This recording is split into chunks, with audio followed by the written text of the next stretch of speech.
Biff, dude, fucked up. Hold on a second. I'm sorry. Welcome to this edition of Creativity Talkin. Apparently, I got into the bourbon a little bit too soon. Episode 143, Jay's Bday BASHCAST. Saturday nights, that's right, people. Live with the Vag. I'm your engineer, Biff Strange. And we have Ryan Clark hanging out today. Also, we've got the fabulous George Melton hanging out today. Jay Baldo possibly might be hanging out. We also have the pod family members stopping by and checking in with some birthday messages from like Robert the Knuckle Dragger at 50. Episode 143. It's Jason. What's up, dude? Knuckle Dragger. Knuckle Dragger. So, hey, I'm proud of that one. That was a good one. Yeah, that was you. Yeah. Yeah, well. Ah. Hey. Look at that. Look at that face. You're going to see that again in a little while. That face face very fucked up at my going away the party. Drunken eyes. Yeah. And then there's Hey, Jorge. God, look how scrawny I was. Holy crap. And here's George doing this before it was racist. Yeah. Before it was racist. He was an innovator. I didn't know it was racist. Yeah. Sheldon, of course. Sheldon. Andrew's still missing. Maybe he's wishing you a happy birthday today. Yeah. But he I'm has sure. some funny pictures, like the first time Jason masturbated.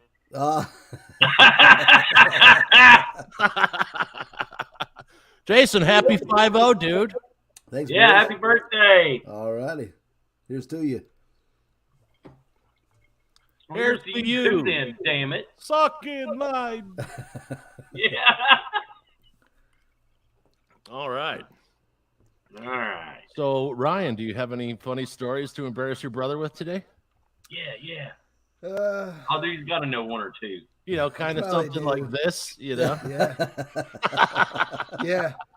Yeah, he wasn't liking me very much when we did that. Why'd you talk me into this? I haven't been on a roller coaster in 15 years, and I was like, I don't know, man. I'm too old. Yeah. Was it a wooden There was one? a lot of oh shit.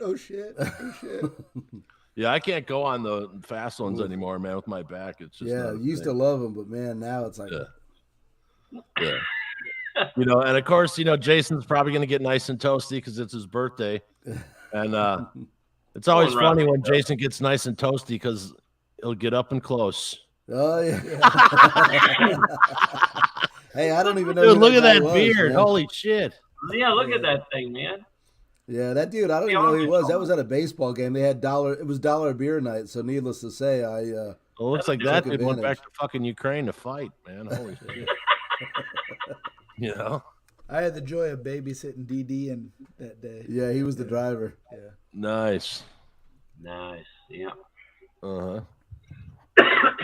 So, George, what's happening, brother? Man, I'm just hanging out, enjoying Jay's birthday here, giving him all the hell I can think of. That's right. Nice. That being said, though, if I can figure out how to do this, I found a picture earlier, Vince. I don't know if you were at this party, but when we were in school, we went to a Halloween party, and here's Jay, if I can find the darn thing. I Hang don't on even just a remember second. Halloween party. Give it a minute. Oh, those are legendary. There it is. Let me see. Yeah, so we're trying to figure out technology that we've never used before via. Yeah, it's the first time I ever done this. Yeah. So. We'll see. It's loading. It says it's loading. We'll see. Okay. Yeah, there it is. Now what? Click, hover over it. There might be a button that says show. Like a plus. Okay. No, don't see that. No, let's see. Trying to see if it loaded over here. It did not load over here. Okay. All right. No, that ain't it. Well, All right, so maybe I should have practiced this before we got live. That's all right. Hey, so I'm going to play this. You know, I told that to a girl one time, too. Maybe I should have practiced. Yeah. Google it on another tab. Yeah. And I'll play the Rob's. Hey, Jason. Happy birthday from New York City. I am, Times Square more or less, but I'm getting ready to go in. Gotta grab my my photo pass, but we're in Times Square. So I know it's nothing like Punta Cana, like I wished Vince a happy birthday, but I'm wishing you a very happy birthday nonetheless, and maybe you can get your ass up here sometime. Talk to you later. Happy birthday. Love you, brother. All right. Rob seemed a little nervous today about so tonight Rob's in New York shooting Judas Priest or Queensryche and Judas Priest photography wise. I thought he was doing Devin Allman and Samantha Fish. Yeah, Samantha Fish is tonight. Oh, is it? Is Judas Priest tomorrow? Yeah. It's Devin Allman. And see what the fuck do I know? Yeah. You were close, man. You're close. Hey, man. See that, everyone? See that younger generation? See, people can admit they're wrong. Yeah. That's how it works. Yeah, no one tried firing me or burning my house down. Hey! Just kidding. That was, but anyway. Yeah, so let's, George, did you have any luck with that over there? Well, it was saying something about screen sharing, and so I'm just sort of trying things.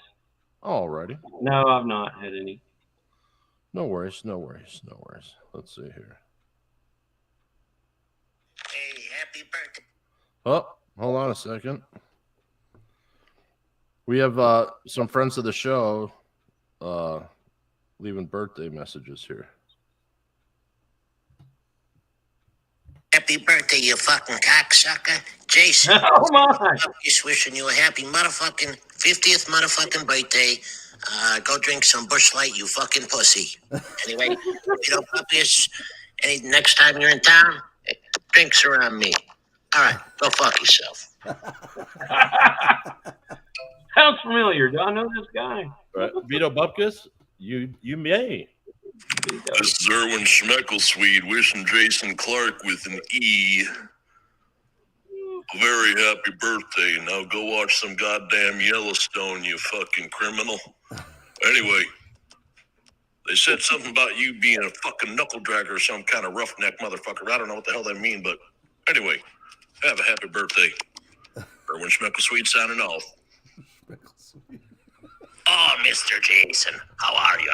As you know, this is Biff Strange, your engineer, and I just put you motherfuckers on mute because I'm drinking all the bourbon that was sent and the good beer that was sent to you for your birthday, but I figured fuck it because, you like the Busch Light bullshit, so Biff is having a nice one going on, and I don't even know if I'll be able to close out the show, so if you don't see the titles rolling by themselves, boys, you're on your own. Happy birthday, Jason.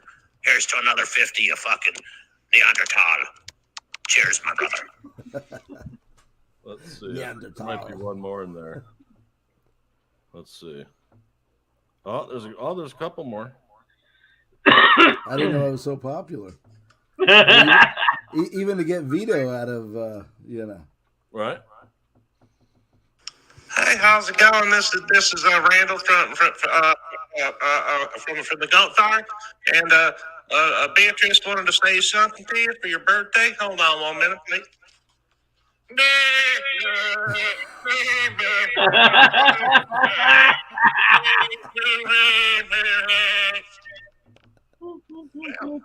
Happy birthday. Wow. Mr. Clark, have we talked about your car warranty lately? Oh, my. I don't know how that one got in there. Yeah, they get everybody sooner or later. Happy birthday. Happy birthday to you. They sing it to your birthday, right? This is not Dave Mustaine wishing you a happy birthday. Everything he sounds like he's singing it. Dickory dickory dock. No. Anyway, that was from Dice. The Dice Man. The Dice Man cometh. That's awesome. Much unlike Jason on his birthday today. Right. Right. Yeah, he's gonna make love to a warm pair of Kleenex tissues. Oh yeah. But with aloe. With aloe. It's scented. Scented for your pleasure. What? Did you just say Confederate? No, you can't say that. No, but that's what I'm thinking. Oh. Uh-huh. Okay, so Jason, how was your week? Oh, just up and down the highways and byways, man. A lot of rain here. We're gonna get down to 21 tonight in the deep south here. How about that, huh? For March. Dude, 21, is that all? No, we're getting down to like 11 over here. Are you? Whew. It was like Yeah. It got to 70 degrees, and then it snowed the next day. Yeah. Then We it had melted, 81 a few days ago. and it snowed again, and now it's fucking 20 degrees. It's crazy, man. Tomorrow it's going to be 65. Makes no fucking sense. This is like some biblical shit, man. Okay, so remember those 12 people on the island, and everyone thought that they're dead, and like we dedicated the birthday show to those guys. Yeah. Well, it turns out that they weren't killed. Okay. They weren't killed. They were captured. Right, they were captured. Yeah. But isn't that misinformation? Yeah. Like they're going after, if they think Joe Rogan is the world's problem compared to the bullshit that, dude, I'm talking to these people and they're like, oh, this, that, and the other. This, I'm like, do you know anything about war? The first casualty is the truth. And we've been at war for 2 years. You just don't know it. Right. Because you've been looking over here, hey, look at this. I guess it's only misinformation if it's coming from somebody you don't agree with, right? Dude, it's so stupid. Yeah. Hey, Right. did you see Peter Ducey ask Peppermint Patty if whether they want everybody to buy electric cars now? And he asked if the resident in chief owned an electric car, because apparently he's got quite the fleet of automobiles. Got some Corvettes and old SUVs. 50s cars and whatnot. But Ducey, that guy, man, he's my hero. He's the only one asking the hard questions in the old room there, Yeah. That's why he gets called stupid son of a bitch. Can you see that? There's Jay at the Halloween party. See his face right there? That's that face from the picture earlier, Vince. Remember That it? is hilarious. That's what I was trying to share. Right. I thought it was an unusual costume. I said, That was Oh, my no, shepherd Jay, that's costume, not right? Yeah. I said, people aren't going to think that's funny. He said, no, they'll love it. They'll ask me where I got the sheet. Right. So I was going through pictures and stuff, finding the ones I showed at the top of the show with you, me, and George. Yeah. And I came across a bunch of other ones, right? So this is when I think I told the story about when we're in LA and I'm crashed out on my buddy Alan's couch and we get this call at 7 a.m. after going to sleep at like 6:15 probably. And the phone just no one wanted to answer it, His daughter wasn't answering it. He wasn't answering it. It's not my house. I ain't answering the fucking thing. So ring, ring, ring, ring, ring. Turns out we get they're like, da-da-da. Alan goes, Vince, do we want a presidential suite for free at the Red Line or whatever it was called, some snooty thing? And he's like, it's a wedding gift, and someone came into town and they have to fucking give them the tours everywhere. And it's going to go to waste. I'm like, fuck yeah. So President's Day weekend, we had a bash in the presidential suite, right? Nice. So me and Alan dress up thinking we're going to be really funny. We all work at an special effects place. Mm-hmm. We get there, and on the first floor is a fucking Star Trek convention. So it doesn't matter what. So it doesn't matter what the fuck we're wearing, you know what I mean? Right. I had no idea there was a banquet hall and all that shit. I just figured we were just Yeah, you could have been dressed like Mork from Ork, and they wouldn't have given it. Yeah, exactly. I would have been like, oh. So anyway, So here is me as John Wilkes Booth and Alan as President Lincoln.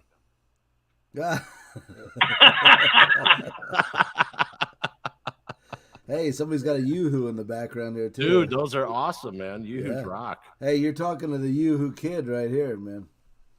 Dude, he loves like Yoo-hoo. In our I generation, drink everyone beers because I had to go to work. I had to drink Yoo-hoos. Yeah, all the kids would be like, "Can we go to McDonald's? Can we go to McDonald's?" No, my kids are like, "Dad, can we stop and get a Yoo-hoo?" Hell yeah. If you said no, then you're like, yeah, you're like him. Oh, and don't be like him. Yeah, that's a show for all mankind on Apple TV. If you guys haven't checked it out, it's really cool. It's if the Soviet Union had won the space race. It's alternate history, very, very good. But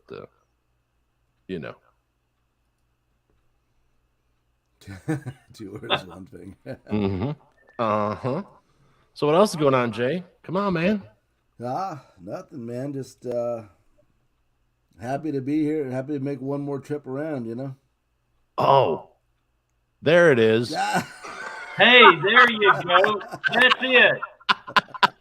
Way to go, Vince. See that face? I cut that face out of that picture. That's fantastic. Happy birthday to you. That is fucking great. Oh, look at this. Here's all shit I didn't know I could do. Oh, that's interesting. So it was your fault this whole time, damn it. Hey, look at my skin. It's kind of glowing in that picture, isn't it? I got a nice glow to myself. I cut that picture out of the one that Vince showed earlier. Yeah. So that's your face out of that picture. Dude, it's going to be funny. If this winds up being the Brooks thumbnail on YouTube, look at that shirt and that hat. Hilarious. I started to fix the lighting so that it would look more natural. Now I thought, nah, I want it to be obvious. To protect the innocent, right? Yeah. That is funny. I wanted to be able to. I wanted to show. Here we see Jay on the way to church. That way, I got plausible deniability. Oh, must be prom night. Looking for love in all the wrong places. Or are you? That's funny. Hey, you don't have to go any farther than the barn, Nice. babe. Look at, and what is this shirt you're wearing? That's my Garth Brooks shirt, man. Right? Yeah. That is just funny. I wonder how you brought that stuff over there. That's really Hey, is that a Rolex that I'm wearing? I didn't realize that. right? And that's 10 grand right there, son. Yeah, that must have been doing good. Nice. I don't know, just them white thighs right there kind of tickle me a little bit. That's Oh yeah, look at my pajama pants. I could fit in at Walmart. Those are called boxers. I'm wearing Pajama pants. some cockroach killers, man. I'm dressed to kill that night. Yeah. And he's got the tan lines going on right above the knee. Oh you know? Yeah. Because I'm a big sun worshiper, Right. And if you noticed, his hand is relaxed on the lead going to the goat. So hey, they won't run if you treat them right. yeah. And he's smiling, so the vigorous part of the exercise obviously is over. Yeah. Easy, girl. The worst is That's over. next to that 50. Yeah. Easy, girl. Woolite. Oh my God. So there you go, Jay. Here's George's back scratcher again. I'm going to start keeping mine over here. I'm. Jeez. Go grab mine over there. Well, boys, what are you doing? Well, yeah, we're just scratching. It's in the nightstand. Yeah, we'll just do a 30-second thing of scratching everyone. Yeah, so everyone take a break and get your back scratcher. There you go. Right. Hey, we should Relax. make that a segment. Breathe show, in, you know? breathe out. Let the stress fold away.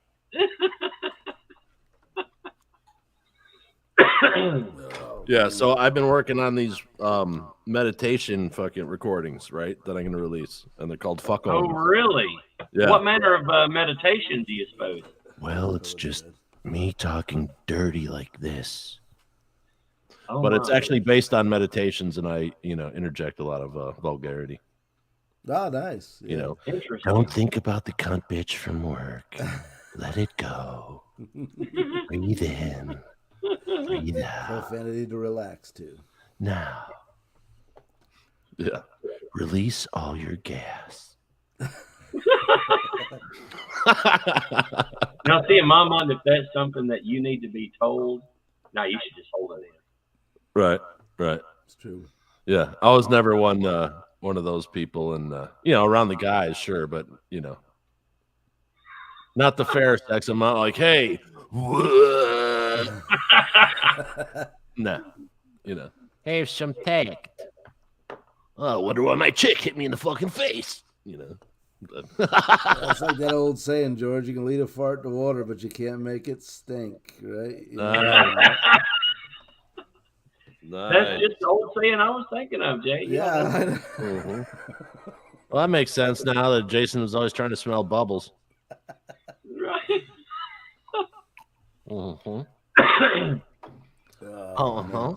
You guys make it hard to be a good Christian. You know that? Right. That's funny because so does Christianity. But Well, it's not the Christianity; it's the Christian. No, right? You know what I'm talking about. Yeah. Yeah, like I'll agree with you there. I got sent to, because we're about good people, and those aren't good people who do those things. And so I was talking about the Native children up in Canada, and like it was up to like 9,800 dead bodies that they found buried. Oh wow!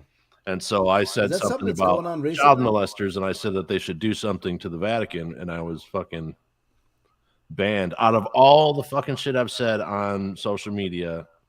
And I've, last couple years not as bad because everyone has stick up their ass, but right. Out of all the shit that I've said, and they banned me for that. Yeah.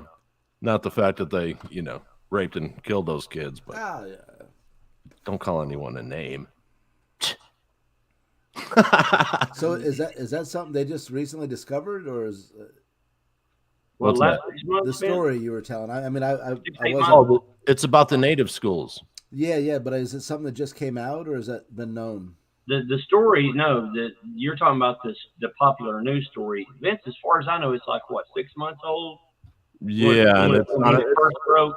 Maybe it's ongoing. Me and Rob are writing a documentary about the American counterpart, and we want things to get. Sorry, I didn't wash my hands. No, Jay, that story broke with an Indian school that was in rural Canada. Yeah. Okay. And they had heard some stories about some Native children being buried up there, and they investigated it.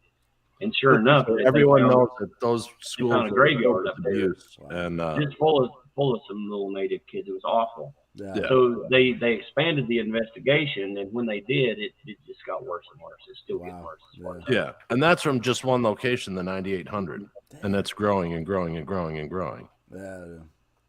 So having been entrenched in that history and storytelling for a few years, developing what we've developed with the Tribe Project and other stuff, man, it's amazing. And I said in there, it's like, oh, well, don't worry. It's okay. They have hospitals. Because that's one of the main things I get from people who are Catholic. They're like, but look at all the hospitals they have. I'm like, okay, Hitler could paint. Yes, he was a failed artist. That's right. And what's your point? It has nothing to do with that. You know what I mean? I don't know. It's just amazing, when you're moving people around and you have orphanages and you're moving kids around, that's human trafficking. Yeah. I think a lot of times the main discussions that popular America has with the main issues are so convoluted with misinformation and not unknowledge that they're not even really, as I said earlier, not even having the right discussion. Right. For example, we've had this racial thing with the blacks for a while, and it's wrong. It's all wrong. But they're talking about reparations and some things like that, and I'm like, wait a minute, hold it. Slavery should have never happened. It was very wrong. Of course it was. And we should all not be prejudiced against one another because how we look. But the natives are still right now on reservations. Right. Before we talk about moving forward with our bigotry and our racial problems, maybe we should get everyone equal. treat everyone the same, and then let's start talking about. Well, I mean, the reservation, a lot of them are, you know, sovereign nations as well. So there's slight difference, but they've been, you know. Well, yeah, but a lot of the reservations are not very good. Their lifestyle is not very high quality. Right. Oh, for sure. Absolutely. And a lot of them don't get the same support that American citizens get. I'm just saying. Oh, no, you're absolutely correct. The situation can be a whole world better. Right. You're absolutely correct. You know what I mean? Like they are not able to. This went to the Supreme Court, and they are not able to audit their own trust. You know, it's like what? Billions and billions of dollars. You know, it's all getting grifted. Right. You know, because it's an old fucking white dude, fucking, you know. Yeah. I've been skimming off the top for 400 years, and my family has. By God, we know every there is. And people are like, oh, they don't pay taxes. I'm like, not if they live on the reservation. Yeah. If they're not on the, you know, and there's other taxes there too. If you have a house, you're still paying taxes to the nation. It's just not, you know. They're like, oh, well, they all have casinos. No, they don't have all casinos. You fucking redneck. Right. They don't, you know. Fucking shut up already. You know, they don't all have fucking, and it doesn't mean that they get dividends from the casino. You know what I mean?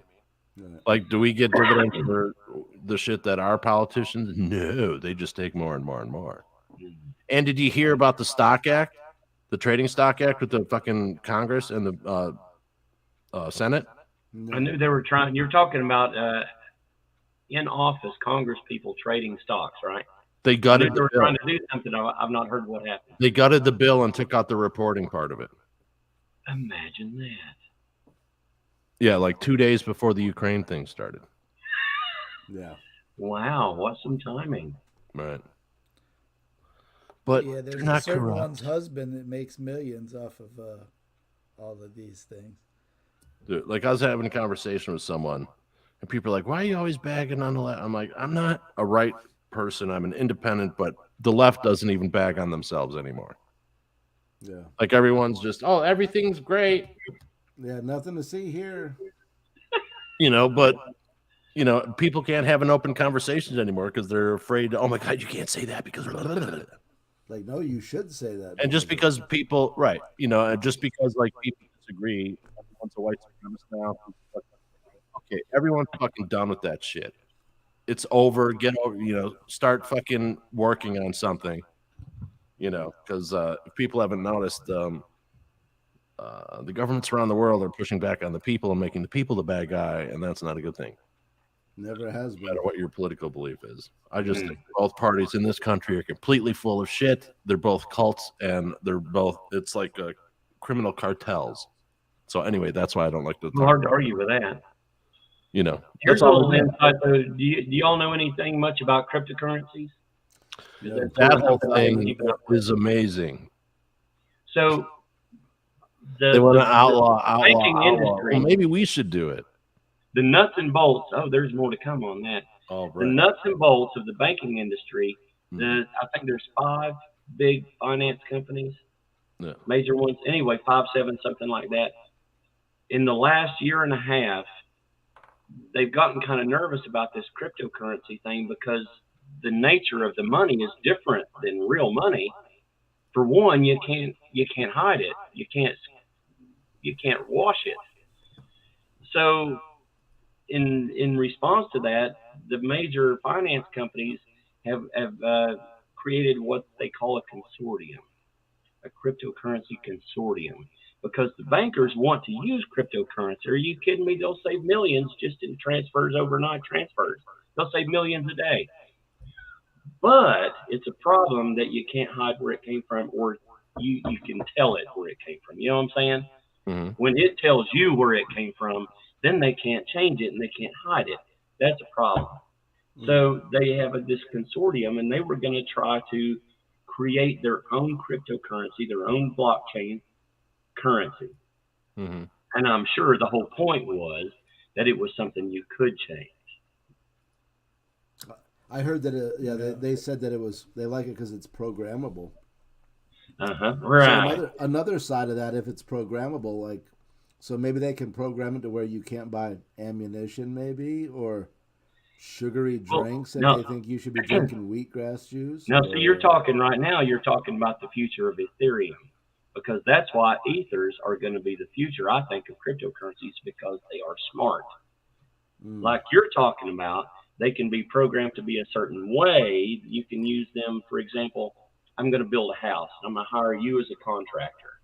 And so we agree in our contract that when these certain points, I mean, because along the way, you're going to need paid, you're going to need to buy materials and pay, make payroll. Right. So along the way, you get these pay points, right?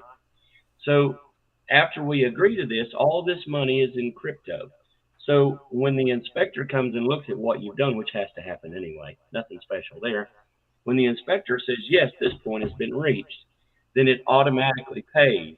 There's no banker involved. There's no escrow. I don't have to sign anything. You don't have to sign anything. It's smart. When the guy signs off, yes, this has happened, it pays. So, I mean, and that's just the beginning of it. Right. But that's the beginnings of what you're saying right there. Yeah. And yes, it could be told to be anything. It could be told to not be usable by a certain race. I mean, it's ridiculous. It could be anything. Yeah. Scary, but the bankers wanted to have their own that they could control, like you're saying. Yeah. In 8 months' time, they were not able to figure out how to do that in a way that they all agreed with, and the consortium is breaking up. So here comes cryptocurrency. Banks are going to be decentralized. Crypto is coming on, whether we like it or not. That's what's going to happen. So, what do you guys make about this is a while back now, but that McAfee guy, he committed suicide in prison in some foreign country. That dude was a whack job, dude. Yeah. Well, I heard an interview, like one of the last interviews, and he was actually was working on currencies like this. Dude, anyone makes you wonder if it's all connected, Well, the question you're asking is actually a much bigger question. I can start a reason why that is. I can start a cryptocurrency. You can start a cryptocurrency. Yeah. Anyone can. Oh, really? There's 100 of them right now. There's gosh. But literally, I bought Dogecoin the other day just because I thought it was funny, and hell, you never know. Yeah, no, I made money on one. Yeah. But the whole thing with Kaspersky, I think, is where this is leading. Was Russian antivirus software, which amused the living hell out of me and all us geeks. And we heard, what? Russian antivirus. Because that's the Russian mafia is making this crap. Anything that comes out of Russia like that is based by this approved, at least gone through the Russian mafia. So we're like, so an antivirus made by the Russian mafia. Well, I bet it works really good and doesn't let anything through except Russian mafia stuff. Well, guess what? Lo and behold, it was only, I think, last year that the White House decided maybe we should stop using Kaspersky antivirus. They were using Kaspersky antivirus at the White House. So when Putin says, well, if the Americans try anything, I've got some surprises for them, it wouldn't surprise me at all if Putin is watching the back office moves in the White House right now. Right. Wouldn't surprise me even kind of. Nice. So, yeah, let's buy a Russian antivirus. That's a great idea. Why don't you hire somebody that knows what the hell they're talking about rather than just buy shit? Because the guy took you, wined you and dined you and your wife and gave you a new car. Why don't you let somebody who knows what the hell they're talking about tell you which one to buy? Hey, you remember when you were a kid and you thought, like, everybody running this place was like the smartest and the best of the best? A kid? Was I ever a kid? No. Yes, I remember. Yeah, no, I know. I remember as a child being intimidated by adults because I thought they all were good at what they did. They knew what they were talking about. Right. No. Oh. Yeah, that's it, exactly. Yeah. Uh-huh. That's it, exactly. Right. Okay, so here's Jason. Here's the Jason at 50 stoic. Oh my! Look at him. That's ready not for a business, bad picture. ladies. That's not a bad picture. That's a good picture.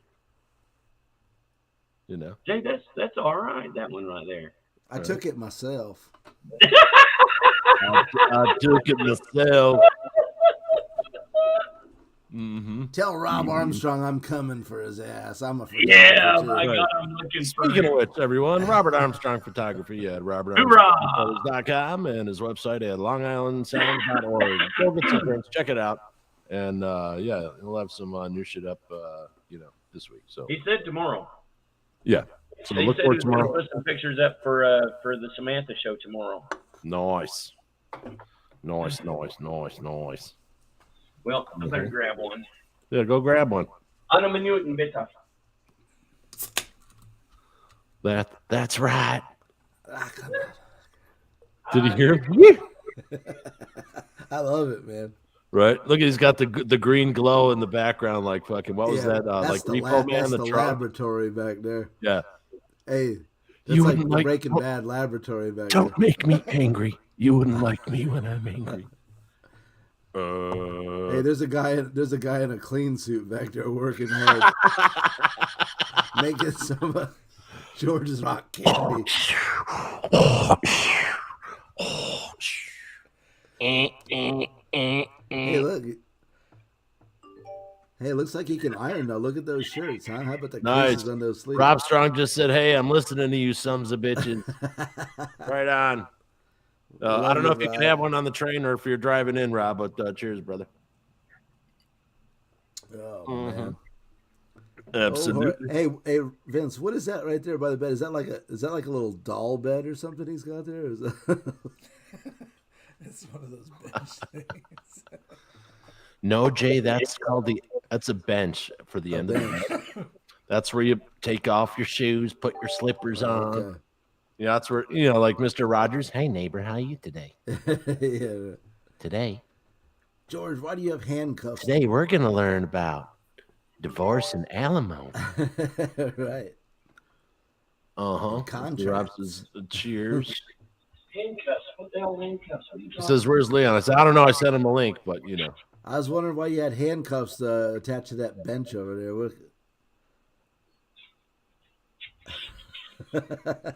Mm-hmm. Bench? What bench?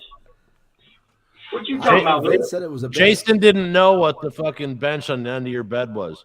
He thought it was like a little crib or something. I was just looking for incriminating Yeah, evidence. so in that glow room back there is Mini Jordan. Well, see, Like that's Mini where I take. That's So where I Mini take Jordan- midgets. I Mini take Jordan midgets right there and sleeps stretch them out. I use those things on the end to like as a Oh. pulley, and so I can stretch them out. there. Rob just guilted And Leon. kind of force them from Leon there, says you know. he got sidetracked. He'll be on as soon as he can. Oh, Rob's coming?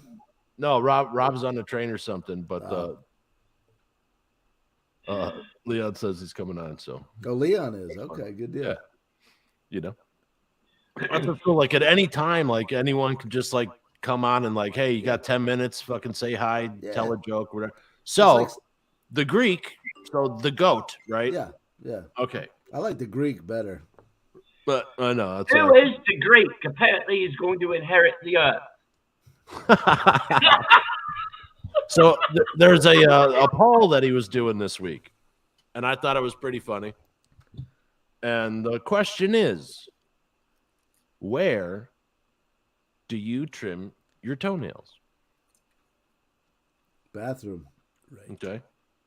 Ryan? Bathroom, yeah. Into my feet. What? George said, "What is trimming your toenails?" Wherever Yeah. the fucking pliers are. Yeah. No, I just I take just the run power down the stand and gravel go, road really fast and wear them down. Uh-huh. Right. I Break just out the take my Dremel. old belt sander that I got from the Harbor Freight. Yeah, the Dremel. That's it. I'm done, man. What? I got this I belt usually sander do on that in auction. the work shed. Yeah. Dumb and But it's Dumber pretty style. funny, some of the answers that we're getting back from toenail trimming. One guy's Oh, like, boy, at I the can kitchen imagine. table. We're like, what? Kitchen table. Ugh. You, Yeah. Can you imagine? Hey, this salad's pretty crunchy. What do you mean? Oh, must be the praline. Yeah. Hey, where'd you get these croutons? Right. I ain't no croutons in there. That's big Since when toe. since when is my bread dough crusty? Tastes Yeah. like Parmesan. Wow. Oh my god. This salad smells like Fritos. Frito salad. How cute. Holy moly. I read about this on Pinterest. Pinterest. Pimptress. Mm-hmm. Hey, I read a poem on Pimptress, by the way. You did? I think he's actually talking about the bitch web. better have my money. Pinterest. Mm-hmm. Yeah, the site was Pimptress, and it Pinterest, yeah. Nice. Iceberg Slim. Nice. Yeah, I read his book, by the way. I read Iceberg Slim's book, man. Hey, you got to read some pimp books. I'm just saying. Mm-hmm. Hey, you don't know how to live till you read some pimp books. That's all. Well, I'll listen to Too Short instead. I love it, man. I love the old '70s pimps. You know, all of it, the style, the cars. Yeah. Uh-huh. Yeah, man. Rock. Hey, those pimps weren't politically correct either. I defy somebody to say they were. Shit. Mm-hmm. But No, actually, that's from y'all remember the old exploitation film? I'm gonna get you, sucker. I love it. Love. Well, that's where that's from. Yeah. I remember Junebug. one year I How'd won. he go to the bathroom with all that shit, huh? Huh? Old Junebug, where he's like, how'd he go to the bathroom with all that shit, huh? He had all the gold on. How'd he die? OG, over gold.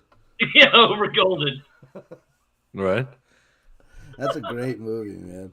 Shit. But Jim that's where Brown that's was from. in it.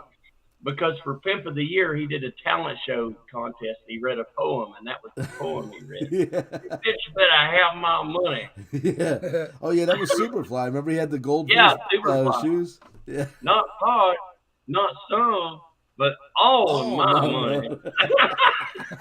Right. Hey, I love it when he comes back. He comes back from the service, and his mother's like, "I left your room just the way you left it." He opens the door, and there's like flies buzz around. It stinks in there. He's like, Old food plates. Yeah. oh, that's a classic. Shit. Mm-hmm. Was that when he was like making out with the chick or something? He was pulling her hair off. And Yeah, like, everything she was all fake. coming apart. Yeah. Oh my God! Yeah, I remember. Yeah. Yeah. Prosthetic legs. Yeah, buddy. Yeah, wig. She's wearing a wig. Fake boobs. Yeah. Nice. God. Yeah. I forgot about that till just now. Thanks, Ryan. No problem. Oh, yeah. You had to love the 80s and early 90s movies. Mm-hmm. Classics. The Wayans Yeah. brothers. That was their first big one, wasn't it? Yeah. Yeah. Yeah, I guess it was. Yeah. Mm-hmm. Right. They had the Well, they Ghetto went on- Olympics. Yeah. Yeah, They were still running in with the TVs TV. and everything. Dogs chasing them. Oh my God. Mm-hmm. That is right. So yeah, so we had all the restrictions lifted here. All the fucking mandates and all that shit, yada yada. And it was weird in the restaurant, like today, you could actually hear people like laughing Yeah. rather than just.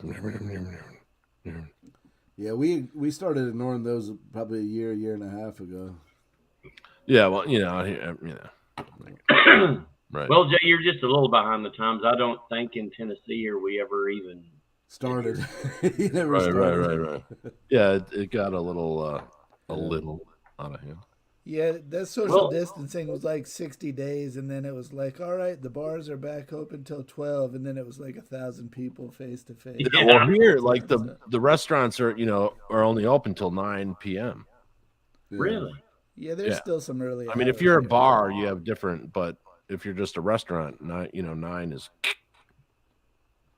where I remember like was they were 11 or closing like midnight. restaurants and bars and all that shit, but you'd go to Lowe's or Home Depot and it was like you couldn't even find a parking place, man. There was like 1,000 people in there, you know.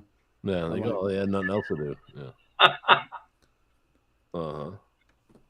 But Well, if y'all remember when this whole thing started, the original guidance was if you don't have the disease, you shouldn't wear a mask because wearing a mask when you're healthy will actually trap air in there.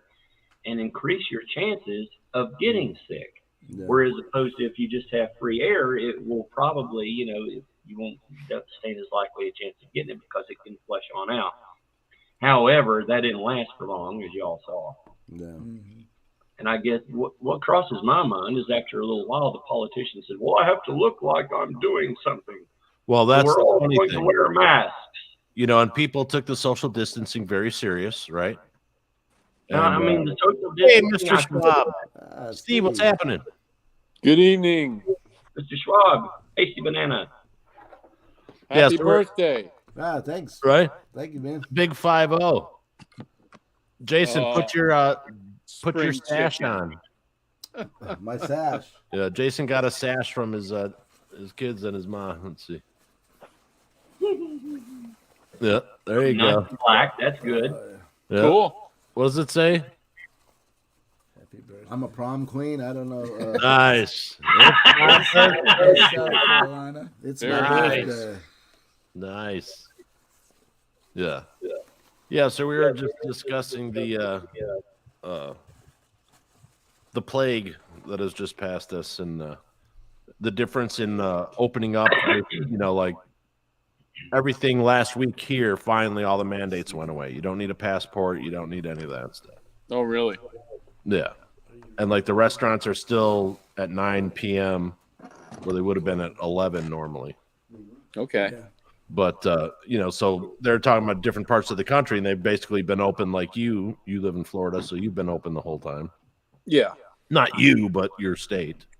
Yes, I got you. Yeah. Just so people don't get that confused, because people don't think these days, and they can't seem to parse things.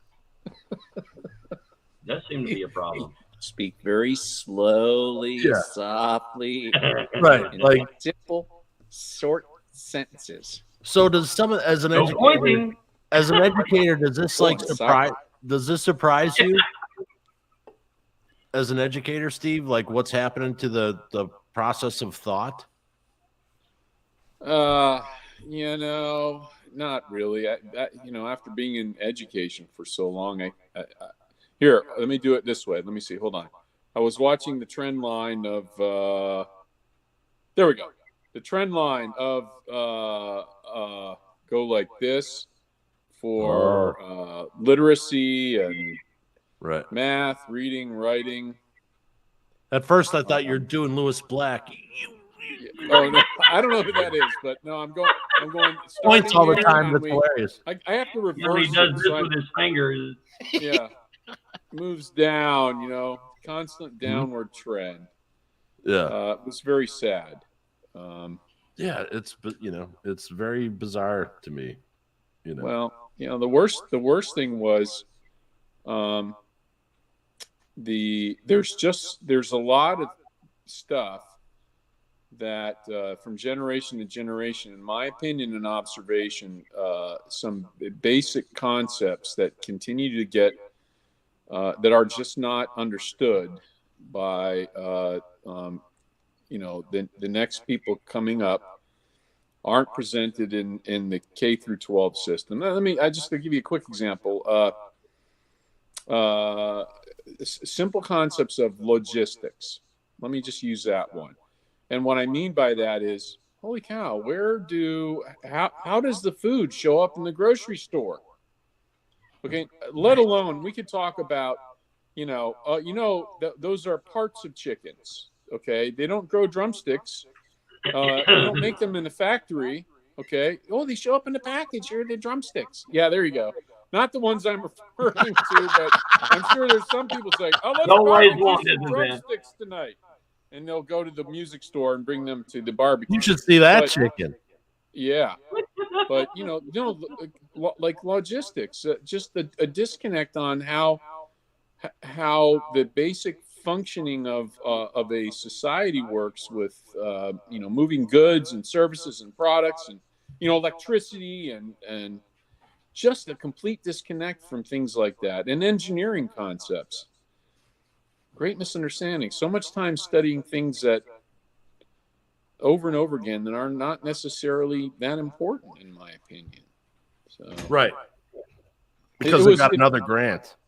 Well, I don't know, but it became painfully apparent to me because I was teaching basic engineering concepts, and when I was at JMU, and these were students that it was a school tough to get into, but just some basic understanding. I mean, science is one thing, that's great, but what's important about science is its application. Like the tools that we use every day, and just there's just the grand disconnect between what you study and why it's important and how it's applied. Yeah. So many things are taught out of the context of application. Math is a perfect example. Memorizing formulas is stupid if you don't, why? And kids ask the legitimate question, why are we studying this? Like when Common Core math came around, I'm like, no, with math, you have to be exact. There's not like ballpark. Right. It's like, oh, where are you going? I'm going to the moon. Jupiter it is. Right. No, but when you're introducing, you're right. But when you're introducing kids to the math, the reason that you want to learn math is for application purposes, and it's okay that if they can show you that they're progressing and understanding how to apply it, it's okay if they make a mistake. It's all right. Let me see your work. Yeah, I see your steps. Oh, you forgot to line up the columns here. Well, I'm not going to fail you for that. Failure is the negligence of not even trying. So there's so many. But the whole blueprint of the education system is, training soldiers, training order takers, and prepping people for factory work and to line up and get shot down in the battlefield. Right. Follow orders, shut up. Right. Well, and Steve, I'll go along with that and support you with another position and suggest it's even deeper than that. My daughter, when she was in high school, she was talking to us one time about this boy that she kind of liked, and I'm like, well, do you think he'll talk to you? And she looked at me like I was stupid, and she said, no, Dad, he's not going to come talk to me. Boys don't do that. Yeah. And I'm like, what? And she says, no, he might text me or something, but he's not going to just walk over and talk to me. Yeah. So first thing, I couldn't help it. First thing that went through my head was, well, man, if I was young again, I'd have every girl in that school. But I guess that's not relevant. The point here is that socially, the kids are becoming disconnected at an early age. Yeah. So it's more than just the education and why we need to learn, math and things like that. I think it's deeper than that. I agree with you, but I think it's deeper. I think they're disconnected from social skills. They're disconnected from why things are the way that they are and how to pursue their own wants and needs. They're really it's a bad formula for becoming disillusioned on a large scale. Yeah. Well, the socialization thing is interesting because I still have a daughter, 11. She's in 6th grade. So I've got a big span, 24-year-old and 11-year-old. She's the last one in the nest. And watching her socialization environment very different from even my oldest son, who graduated from high school and college. He's back in college now, but very different. And there's, I'll share with you. If I had to tell you, there are all sorts of problems with the blueprint for the education system. But you know what? My biggest one of my biggest issues with it is the age parsing. Now, what do I mean by that? Well, you take a whole bunch of 10-year-olds within that range, and you stick them together, and they spend a whole year together in classes, and then that becomes their peer group. Well, what is another 10-year-old going to teach a 10-year-old? Okay, yeah. What the hell do they know? They don't have life experience. Right. So then they go to the next grade, a bunch of 11-year-olds. Now they may change a bit, and this goes on. Okay. And there's much less sharing of if you think of a human family where kids are born and then another year or two there might be another one and another one. You have a chain of age separation, and you begin to realize, my brother or sister is 2 or 3 years older than me. There actually is a little bit of wisdom to some life experience, even just 2 years ahead. Mm-hmm. And there's some truth to that. Teenagers especially, yes. Well, not that a 13-year-old is that much brighter than an 11-year-old, and then there are many exceptions to the rule. But what it does is it's too much time with the same age group amongst themselves. Perfect example. My 11-year-old comes home, okay, and she immediately jumps on social media, and she would stay on there. She gets home off the bus to the house about 4 o'clock. She would stay on that damn thing till 10:30 at night with some of her pals. That's not healthy. It's not healthy. What all in school all day, 7 hours, and then another 7 hours at home, talking to nothing other than other 11-year-olds. Right? Are you kidding me? What's an 11-year-old? No, we're not training them to be an extended adolescent, middle schooler. God help us. It's too much time. Well, so or are we? I'm going to limit the time, but that's what they'd like to do. But they don't know what's good for them. They'd also like to eat ice cream for lunch and breakfast, lunch, and dinner. Yeah. There you go. So too much Rob time. just wants to swing all day. Too much time. He's a swinger. Exactly. Oh, and by the way, Jason, next to Jason is his lover, Sebastian. I mean, sorry. That's his brother, Ryan.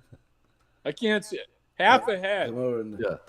There we go. There you go. So that's Ryan. That's Jason's brother. The beard. I know. The beard. I could never grow a beard like that. Yeah? That's even, fucking feet. I haven't had one in eons. Yeah, since Navy? I've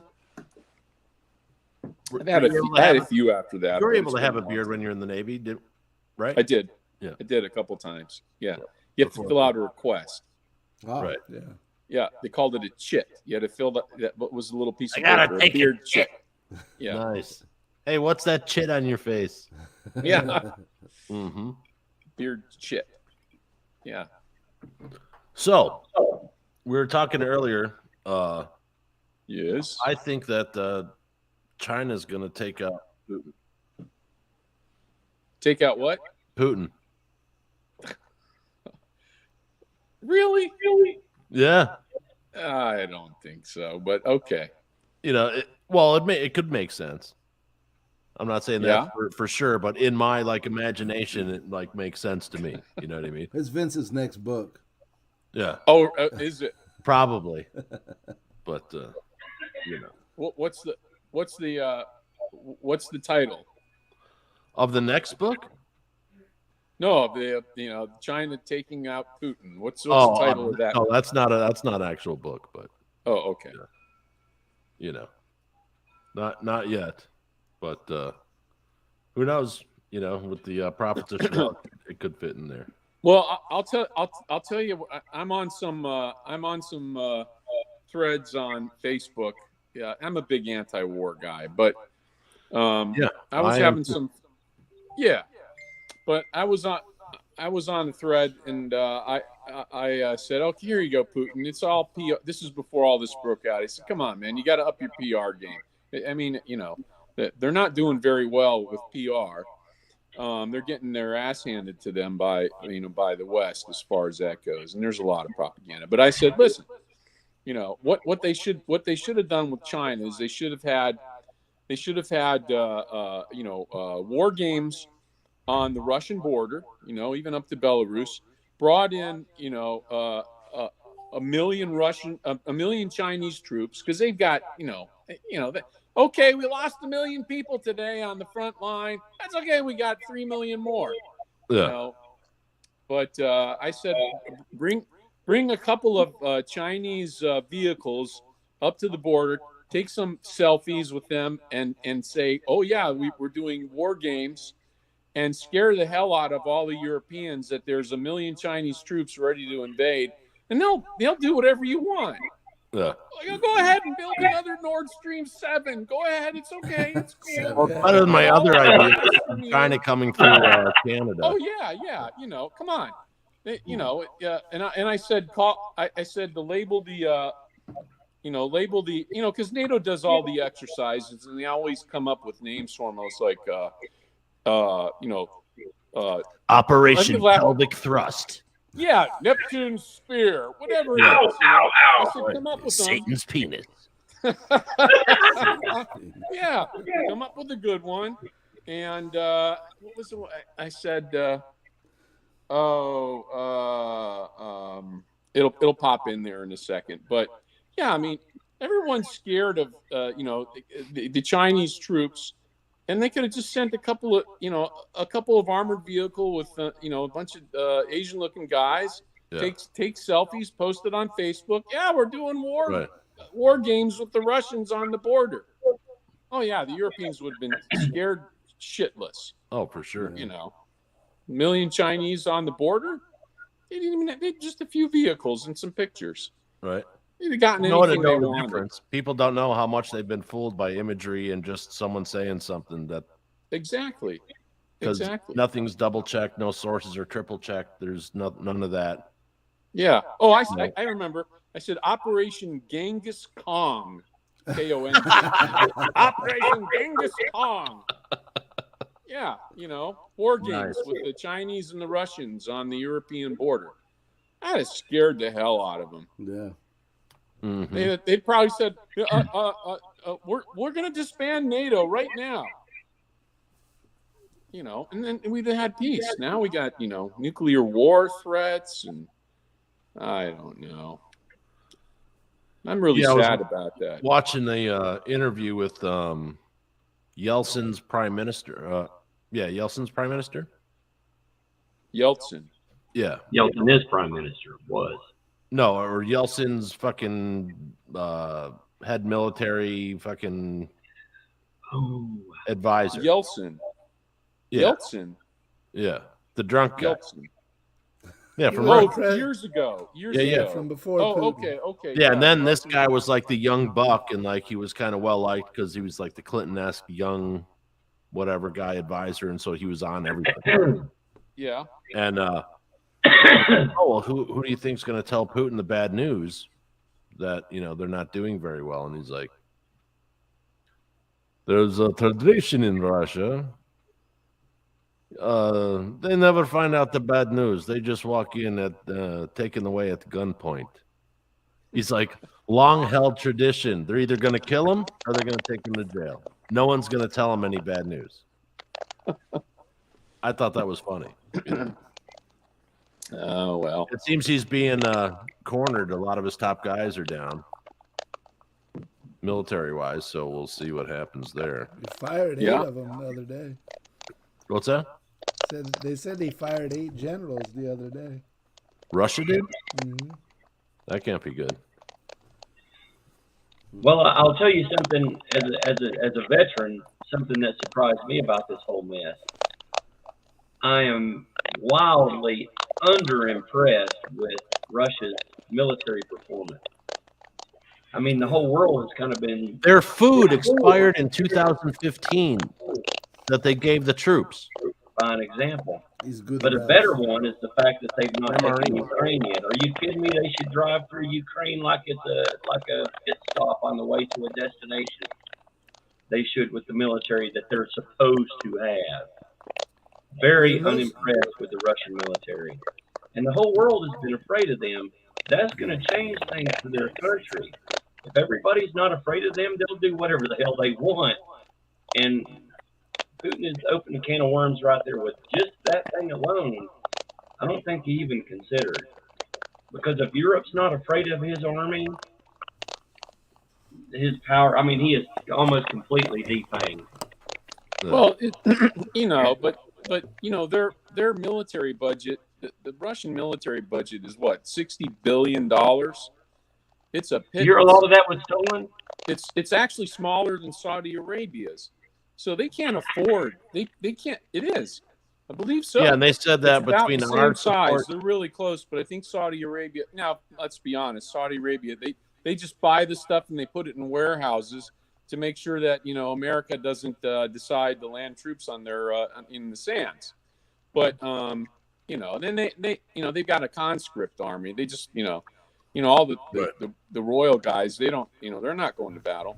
But yeah, they can't afford that. What they have is they've got a modern nuclear delivery system, and if push came to shove, another question is if their army now, if their ground forces can't do any better than that, are we sure they've even maintained the nukes? I mean, the nukes are expensive to maintain. Those are pretty much ballistic, they're space missiles, basically. It takes a lot to maintain them and leave them sitting there for 20, 30 years. Well, if they're not doing any better than that with their ground troops, are we sure that they still even have these? Well, I don't know. All you can do is read what's out there. I would steer clear of name brand media, which I try to do occasionally. I'll consume some that's like McDonald's food, but devoid of nutrition. But yeah, I mean they have a very small military budget, very, very small. China, Russia, Saudi Arabia, which is the next large spender, India, who the other? Germany, Britain. You combine all of those, the next 12 biggest military budgets combined, begin to get to what the U.S. spends. So they don't have the equipment. Now they have the soldiers ready to go, but they do have, from everything I've seen, a modernized nuclear delivery system, hypersonic. Now the sad thing about that is if a launch begins, because of the speed of the delivery of the hypersonics, you've got a few minutes to decide to either launch it all or absorb the first launch.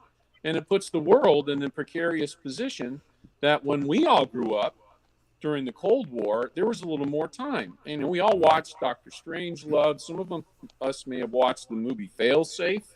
Mm-hmm. Do any of you remember Failsafe? Mm-hmm. Which was the precursor to Strangelove. And Strangelove was sort of the black humor satire antithesis. But there used to be some lag time. It's like, oh, okay, the missiles are launched, and it'll be 45 minutes before the first one lands. Was that a false alarm? Now, a couple of minutes, it's like, well, we better either send them all out now, or we can't survive enough for right. Or we find out that the Star Wars system has been in operation and operates perfectly. Yeah. Well, here's the other thing. Actually, I know the answer to that. Right. The what? Hey, fellas. The Star Wars program. Reagan bought. Huh? Ryan's got to leave. He's just going to sign out. Later, brother. Have a good one. Nice seeing you, man. Carry on, bud. Good to see you. Nice to meet you. Reagan bought a semi-truckload of 386 chips for the Star Wars program. However, as we all know, the Star Wars program was never approved by Congress. So here later on, years later on, they needed some chips for the ISS, the International Space Station. Right. And they used the 386 chips that Reagan had bought for Star Wars to build it.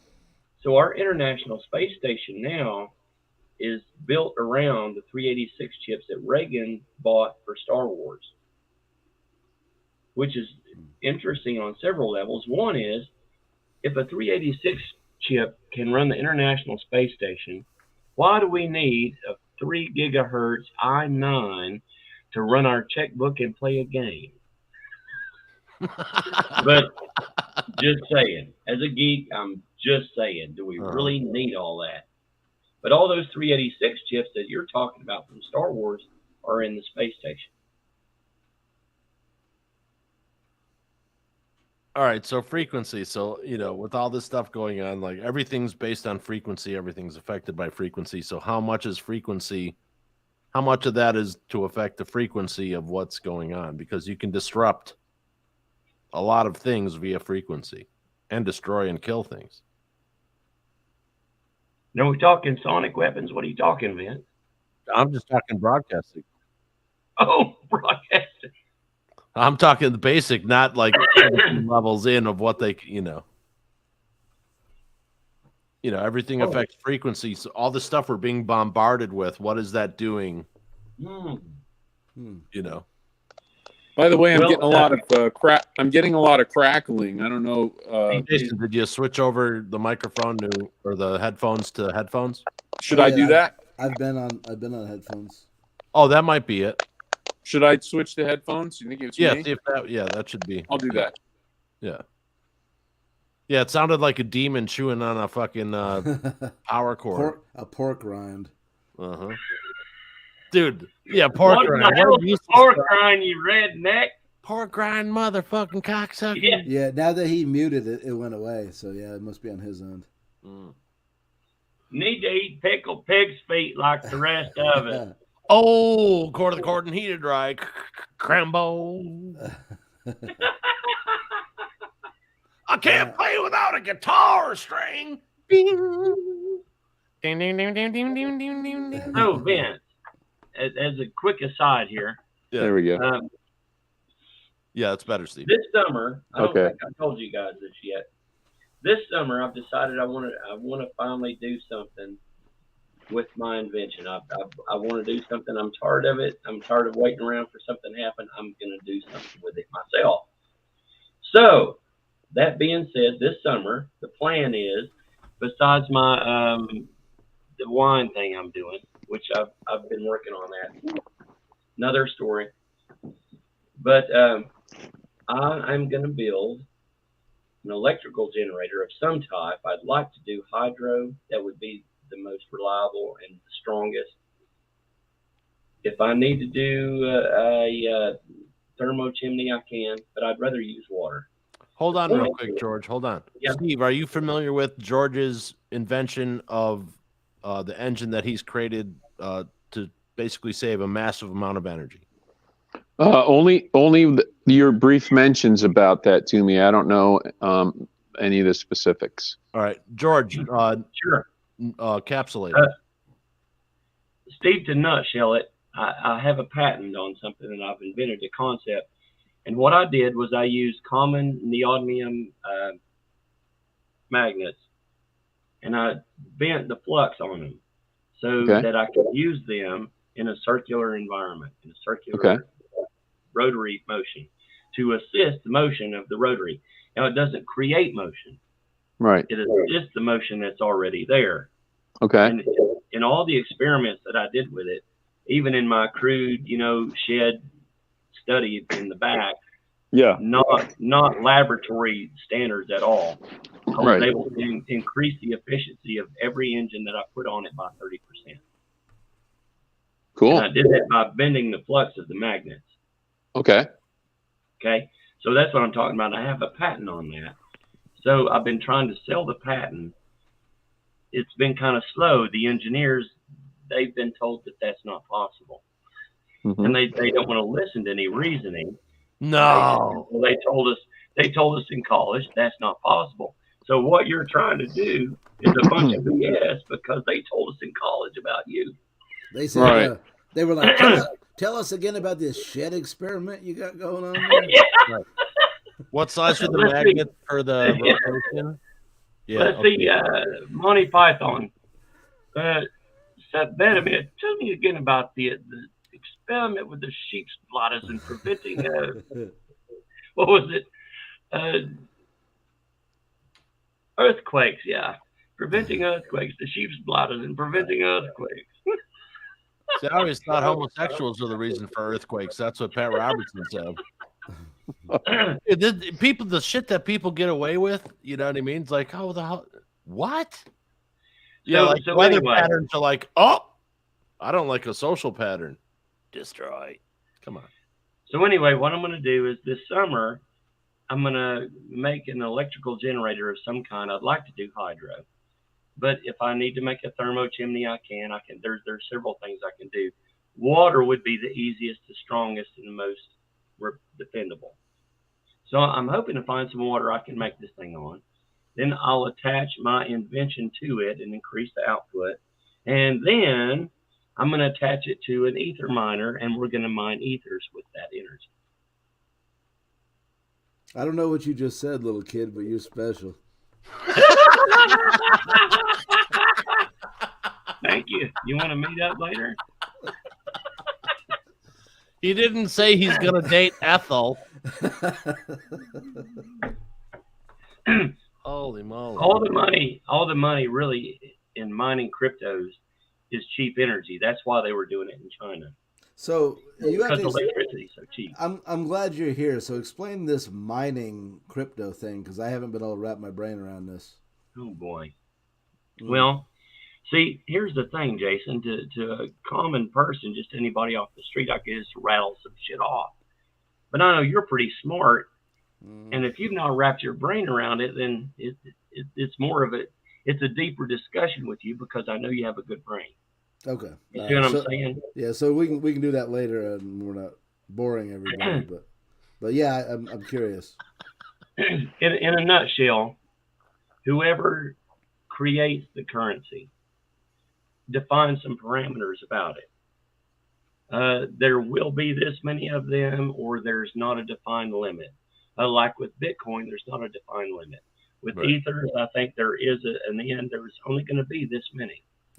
And it depends on the currency and the person that makes it. Yeah. There's also the hash. Now, this is the important part. This is how all this blockchain shit works, is the hash. And there's four different kinds.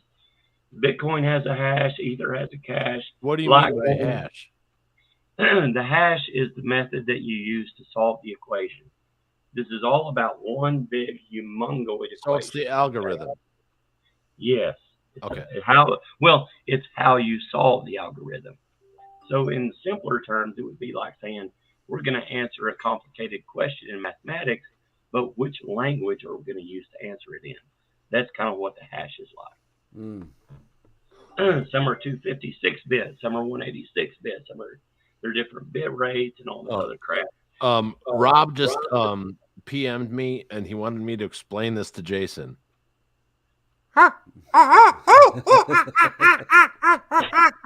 Wait.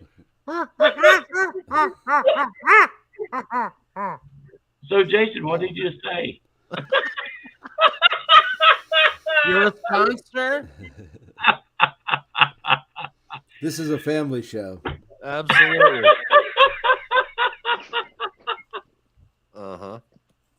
But yeah. Okay, so here's really the question I think you're asking. Why does it have any value? It has value the same as the American dollar because someone says it has value. That's the only reason. There's nothing backing it. Perception. That's what I could never wrap my brain around. I'm like, perception. Yeah. Well, now the dollar used to be based on the gold standard. Nixon changed that. Since Nixon, the dollar is no longer based on gold. It's supposed to be based on our gross domestic product, GDP. So what it means is it's magic. It's valuable. It's valuable. It's magic. Yeah. Yes, it's magic. But everybody accepts it. Says it's valuable. George, that's why it's valuable. George, we don't have a GDP anymore, so problem solved, I guess, right? I'm just saying, all money is imaginary anyway. Yeah, it is now because I don't know of any money that's backed by an actual physical substance. It's really simple. Anymore. Will you take $100 bill? The guy up above me? Yeah. Brady Bunch squares? Will you take $100 bill? Yeah. The guy over on this square, you'll take $100 bill? I'll take it. The guy up here, will you take $100? No, I'll take $100 bills. It's a little piece of paper. It's got 100 on it. Yep. Okay. Well, I'll take it. Right. Yeah, there you go. Value. Yeah, because someone else will take it. Yeah. So when you mine one though, what you do is you solve And you go, mine. You solve the algorithm, and you have to use that hash that it was based on to solve it. That's why you see equipment that says I'm a Bitcoin miner. You ever seen the ant miners that are Bitcoin miners? I haven't. No. Okay, well, they're computer models that are like 7 by 7 square and about 1.5 feet long. And they're one big long board with GPUs all over it. And what they do is they solve this algorithm. That's what a miner does. But it's called an ASIC, application specific integrated circuit. And it's built just for mining that cryptocurrency. That's all that it'll do. Yeah, but it's good at that. But then you get a piece of code inserted into that you hold on to that becomes your sort of proportional ownership of this string. So you want to exchange that with someone else at some point. You have to have that number. Are we helping any? Jason? He don't know. Yeah. He don't know. Yeah. Yeah, it's like the dollar. Jason's like, wait, was I supposed to be listening?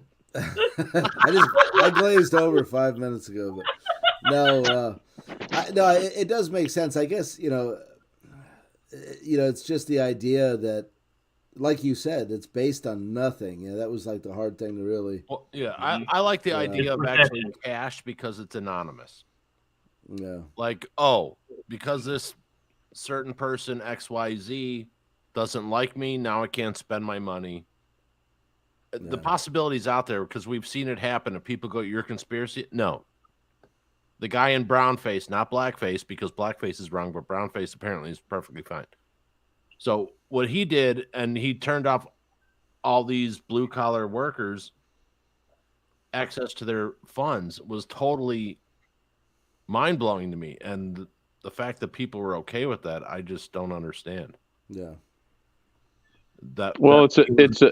It's a venue though, like it's a venue that has what we would call fungibility to it. In other words, you can take your code and go to another country and exchange it because the activity's going on there, and what there's no shakedown at the airport for the average guy. Right. So you can move funds globally a little easier than a stack of cash. But if you're Habib, who's in the ISIS army, and getting American cash for their services, they're not getting paid on a payroll check through ADP. They don't have a bank account. They're getting paid in cash, and their savings account may be a jar buried at somewhere outside of town. Sure. But they don't deal in the above board. My grandpa had one of them kind of accounts. Well, yeah. We don't think about it in this country, but that's how most people operate on the planet. They don't have a bank on every corner in India, okay, or Bangladesh or Pakistan. They're operating in cash. And what kind of cash would they prefer? Well, the American dollar, likely, because like in Russia, people started to panic and pull their money out. They wanted to convert it to the American dollar because they know, well, it probably won't lose its value. So we want to preserve our value, but it's still paper. Mm-hmm. Okay, and they want the paper in their hand. And not an account, but most of the people around the globe, they don't have bank accounts. So, everybody says, I hear it all the time. I just don't buy it. Oh, they want to make it a cashless society. No, the black market dwarfs the cash market or the above board market or the check writing market or the Visa card market around the world. Maybe not here when you go to the grocery store, okay, but you can still pay in cash. But the black market, the dark market, is bigger. And you know what? If they said, well, no, anywhere that says no more cash tomorrow, like in the prison, in prison systems, they use cigarettes. Something will replace it. The barter. So, what's that? The barter system. Well, yeah, but you know what? The barter system's inefficient. Something would become the cash equivalent. But around the globe, the dollar's still king, even though we've got some competition arising. And that's, in my opinion, what's going on with the East versus West thing. Look, if you owned a printing press, any of us here, if we owned a printing press and I could print out as many dollars as I want, and I know people are going to take it, well, that'd be great for me, right? Because I could go to your store, I could buy land, I can take my money that I print and into existence from nothing, because most of it's digital. It's a data entry on a spreadsheet, and buy whatever I want. I want your oil, I want your property, I want your lithium, I want your steel, I want your finished goods. How much for the women and children? Yeah, that too. Okay, but that's all done. How much for the win? Cash. Yeah. That's what the West is protecting, and the way they protect it too is they also make sure that the black market is goosed up with dollars. They need paper dollars to keep the black market going. Hey, if anyone knows anything about the black market, am I going to be able to? It's Jason.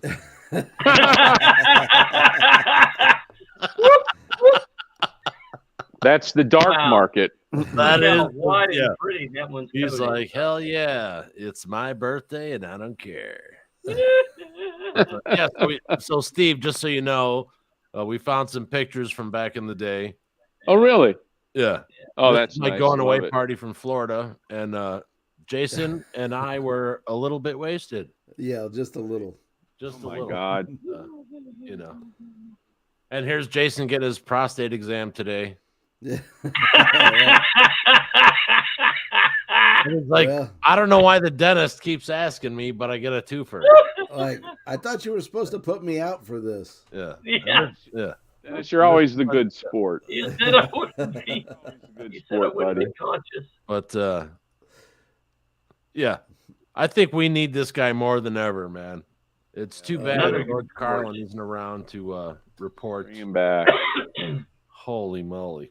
Yeah, if I had to pick someone that if we could clone, he'd be at the top of my list. Yeah, and it's very interesting. 'Cause I've been friends with his he's wife great. on Facebook for like 10 years, right? Really? And she is diametrically opposed to what he says in his act, and it's Oh, kind of really? I mean, she's Well, cool. opposites attract. It's Yeah. just interesting to see that it's like, oh, da-da-da-da. Wow. Hmm. Well, But different people. all is well. I don't know if Vince. I don't know if you know this, but one of the reasons maybe that Putin did this in the first place, speaking of currencies, is the economy over there is, from what I can see, is in the shitter. Last time I checked, which was like a week ago, it was 335 rubles to $1 American dollar. So what I'm suggesting is there's a decent chance Hey, Fred. that he's making this raid on Ukraine to try to stay in power because his economy is in the shitter. He's trying Well, to save what does anyone do when the economy falters? You go to war.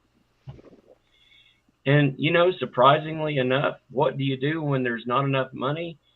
You print more, just like Germany did right after World War I, which is one of the main things probably that led to World War II. Yeah, we've been doing that for more money. The whole thing that it's very interesting on social media seeing this week that people are upset at other people for complaining that gas prices have shot through the roof, but they don't understand because in the positions they are in as the more elite, I should say, they don't have to worry about it. It's just an extra $100 a week. Yeah, they just pay it. What the fuck are you worried about? And they're like, Yeah. are you fucking kidding me? Yeah. My, not me, but people are like, my boundary is $12. Yeah. and you're telling me I'm a fucking white supremacist because I'm fucking freaking out? No. What happened to our country? It's bizarre.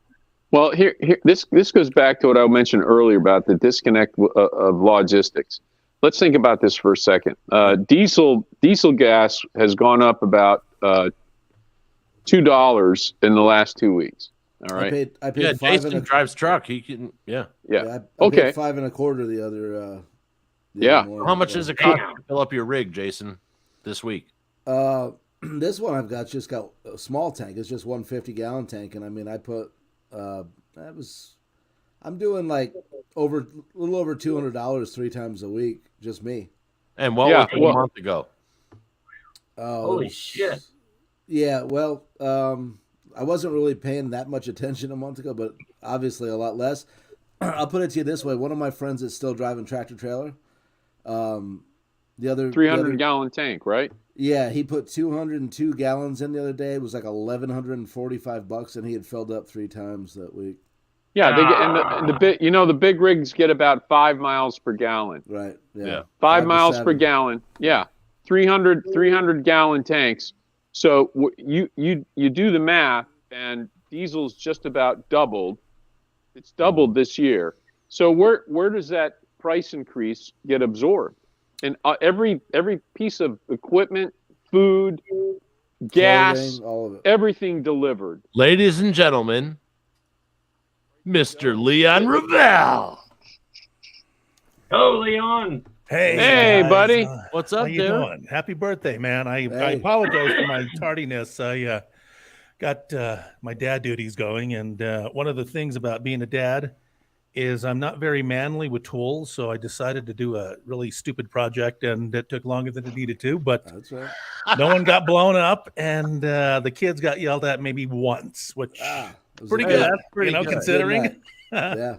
But I was sitting backstage as indicated here as I'm watching, and I was really engaged in your conversation, so please pick up. I know Steve was talking about capacity and the ripple effect of gas prices and how that's going to be absorbed into commerce and stuff. So, Steve, please pick up again because it's a very interesting topic, and it's one that is going to really put the bite on us.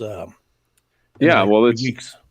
Yeah, people, all those price increases just get absorbed by the consumer all across the board. Yeah. Everything's delivered by truck. Yep, absolutely. Everything. 5 miles per gallon. Right. On the big rigs. Times, I mean, like who knows how many trucks are out on the road right now? I mean, there's millions. I mean, Yeah. Yeah. Now, Leon, is it like you come from dealing with the oil business. What do you see happening? Well, that's a very interesting question because I posed that to a few people within the community who are able to understand what it means to be in a fossil fuel producing state and then have mandates put on you where, you can't drill in certain areas. Fracking is misunderstood. I think that's the biggest misnomer. And I'll say irresponsibility of government on how they deal and understand and present fracking. So, it's interesting because our governor, right about when this administration won office, of course, one of the first actions they did was pretty much go after fossil fuels. Yeah. And, part of being a decision maker at the table for a group, either in the community or nationally, is to try and predict. And when I say predict, that means be proactive. And we are a fossil fuel tribe, one of the biggest producers to date before the big crash in 2008. That was a huge impact. That was the writing on the wall, at least from my viewpoint, to try and understand that fossil fuel, as important as it is, and it's not going anywhere, needs to have offsets, other variables to draw income.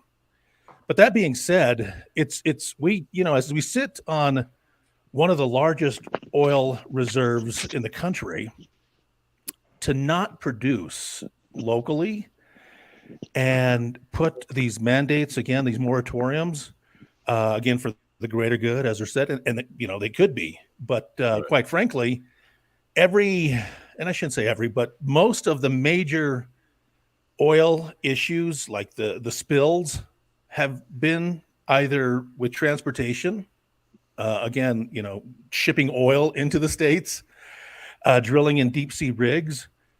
I don't think there's ever been a huge issue of oil catastrophe in the United States that I can recall. And I'm not talking an oil refinery that had exploded for whatever those reasons were. You're talking about pipeline leakage. I'm talking about pipelines. And when, Keystone and all these other pipelines that were major news with going through a federally recognized tribal reservation, I had my druthers about the fight, only for one reason. One, again, it's a misunderstanding.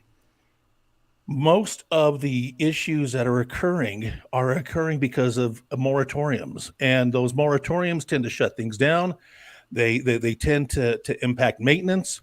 They tend to impact a backflow of sorts, of too much surplus, and to not try and again boost the economy internally within the boundaries of the United States with areas that can produce at least some oil to try and offset these gas prices. Guys, I have a hard time trying to wrap my head around that we continue in this day and age to get our supplies overseas. Well, and I think we were energy dependent not too long ago. Well, we are such a powerhouse in so many regard that yet again, we minus the pandemic, again, the big crash of 2008, we've had some ripple effects with oil and gas. Price of oil has gone down, but it's always one of those things where we react. And you look at, I think that's one of the things where people say, well, the 50s and the 60s were a great time. Well, they were a great time because we were, up until that time producing for ourselves, if you will, within the United States. Now, one can blame maybe NAFTA. One can blame other things where we've decided to lower our cost and try and sell at a higher, again, profit. I'm all for capitalism. But again, capitalism, and maybe I'm the idiot, but capitalism to me is, yes, an opportunity to pad a bottom line, but it's also an opportunity to create and help other people. So again, to those ripple effects about a price of a gallon of gas for diesel, these big trucks, trains, air flights that are transporting, it impacts us all. And so we've seen that negative side of it. When are we going to start looking at the positive side of it? Or is it too politically clouded? And at some point, I guess for me, what really has to happen to impact our economics so bad that we reset the clock in some way where, maybe we are microly dependent. We don't, Detroit goes back to making cars. Again, not that easy, but all they do is sell cars in that area. The Southwest has its whatever it's going to produce. The East Coast, the West Coast. I don't know. There's so much writing on the wall, and the way I look at it, both again from a micro end and a macro end, is this our World War III, and is commerce our World War III? Are we using a dollar versus a bullet?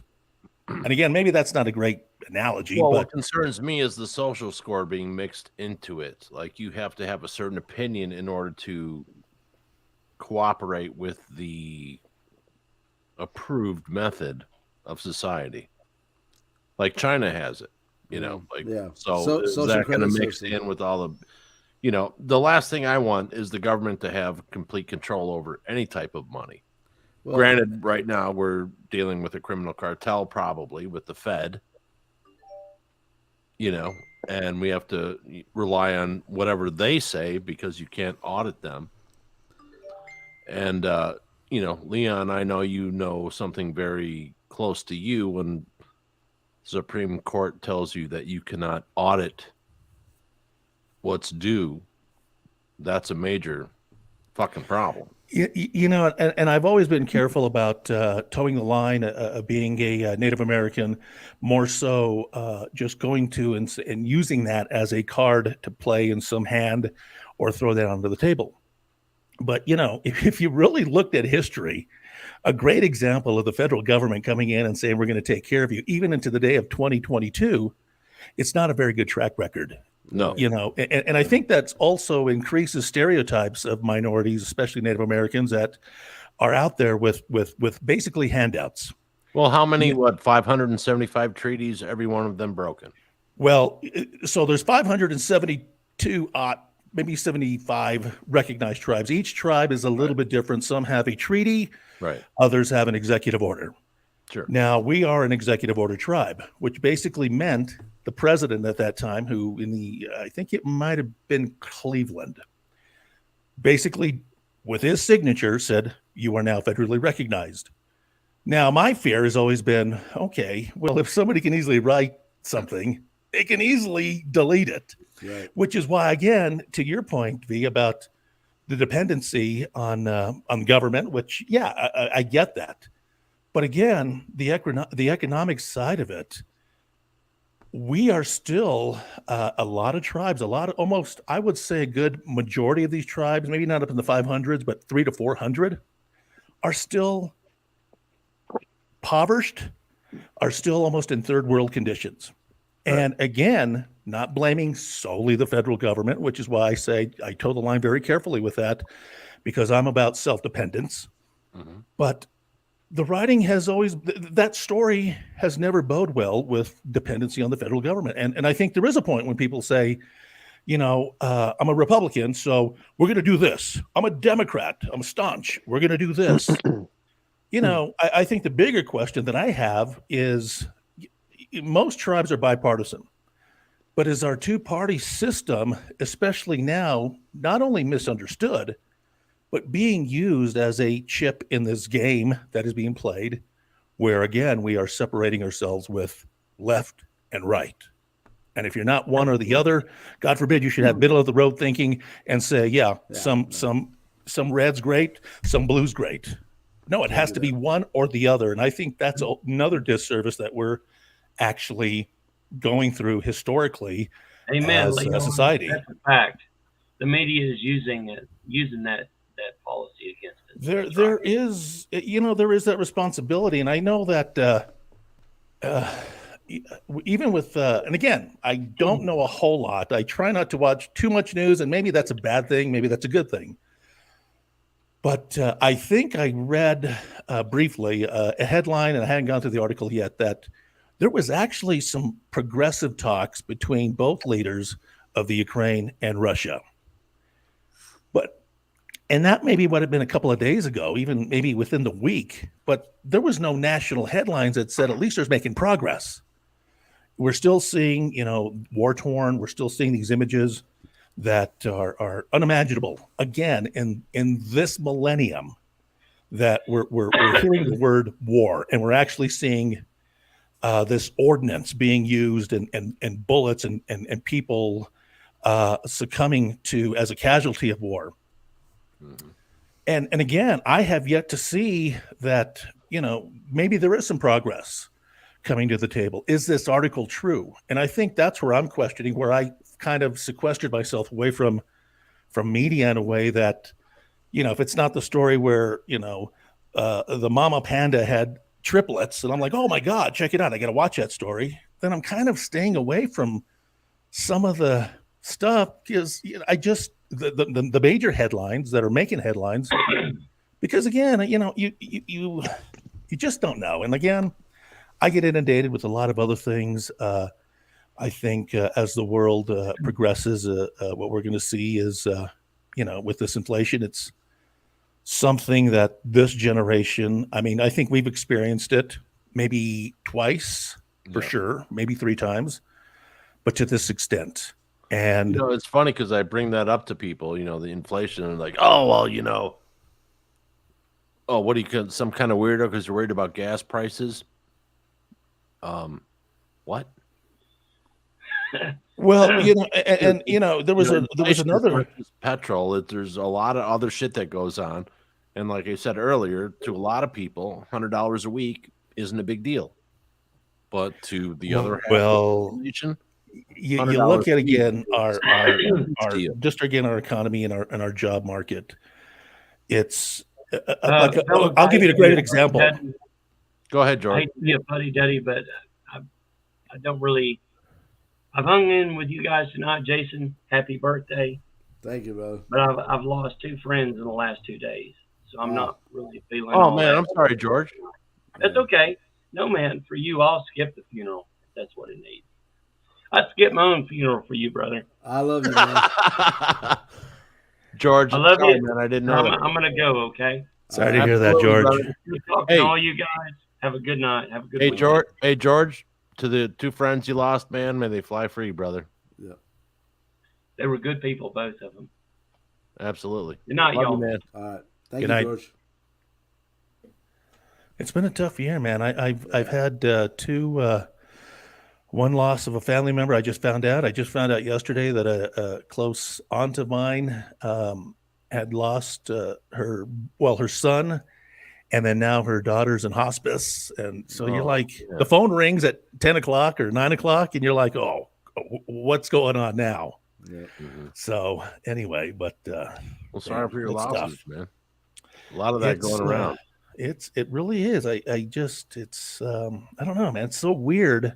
And I don't know if it's an age thing. It's maybe a more when you mature, you see things differently. I don't cry, but I have been tearing up on some weird commercials like that come on that are sentimental, and you're like, oh my God. I started like crying at fucking phone commercials, like long distance. I'm telling you, like, my menopausal, or is that a thing? Because I'm getting hot now, and need the fan on. And, no. Every day I like listen to a song, I'm like, oh my God. Yeah, songs have done that. They've taken me back. I've been beautiful. Well, even watching these 80s movies with my daughter, we've been doing like this kind of nostalgia weekend night. And man, I'm like, oh, I remember like, watching that. Don't sing it. I'm like, close your eyes on the nudity. No, like not Purple Rain again. Oh my God. Oh, and by the way, Leon, just for you, I was in the neighborhood with all the weird science house the other day, and like the field for Breakfast Club, and the whole nine. Yeah. So great movies, man. I mean, great movies. Yeah. I sound like, get off my lawn and turn that music down when I say great movie, but it really is, really some cool movies and some cool music in our generation, man. Oh, absolutely. And especially, one with Roddy Piper. That, classic. He has a sequel written to They Live. Wow. But I don't know. But there is don't do it. Don't do that. Right. There's a story that I'm participating in puking out that is an unofficial sequel to that movie, because that is so fucking great, that movie. And that was one of the movies that in Steve's class that we had to watch and report on and all that stuff. But I watch that movie at least 3 or 4 times a year. Easily. Well, let me ask a question. It's that good, Well, that was going to be my question. At what point, not that we ever could, because I get it, but what movies are so great they should not have? Don't ever touch. I don't care if you want to bring them the date, because they fit through every decade, and that is one of them, of course. There are these remakes that are coming out that I kind of cringe at, because again, I hold them kind of special in my heart, but absolutely, there's some stuff that should not be touched. Right. And that's why I wrote Reboot Jesus. So what are you doing? Why do you have to? Do you know how many great stories? You're like, oh, we're all about diversity, but we're the ones who've been racist and sexist, and we're the ones who've been fucking people on couches and raping them, and and then they call you the bad guy when there's thousands and thousands of stories on shelves everywhere. Black authors, Native American authors, women authors, whatever you want to put on it, because that's not the important part, but people seem to focus on the check mark. No, there's a lot of writers who have not been identified. There's all these great stories, but they want to milk blood out of a stone. Why? Proven commodity, $100 million movie. They want to do this because it's proven to work, even if the movie sucks. When you have characters that are like, lesbian lesbian OCD, da. No, it's like, how about her name's Carol? And as the story progresses, you find out that she has some issues with OCD, and that she's this, that, and the other, because it's a trait. Well, let me ask a question. Don't make it a lead. Well, we had a great conversation the last time we were online, your birthday show, and I know we were talking about marketing, we were talking about advertising, and really kind of sucking in the customer for whatever the reasons are. Sure. So I'll ask this question because, again, everything is marketing and advertising and trying to get that buck on emotion. Do you think our audiences? Well, let me rephrase it this way. Do you think an hour movie is far too long in this day and age? Meaning, with the generation, with these TikTok videos, I've been watching these videos, and some of them are pretty good. Tutorials, if you will. Mm-hmm. But I don't know. They're like 15 seconds, or there's a time limit. And so when it gets to, whatever meat that it's supposed to get to, it cuts off and, join me or like my page if you want part 2. And I'm like, well, I'm not liking the page because, I like the video and I want to see what happened to, the dog in the well. Okay. So since this podcast is focused on men, I will give you the man answer. Okay. What is more satisfying? A fart or cooking the turd?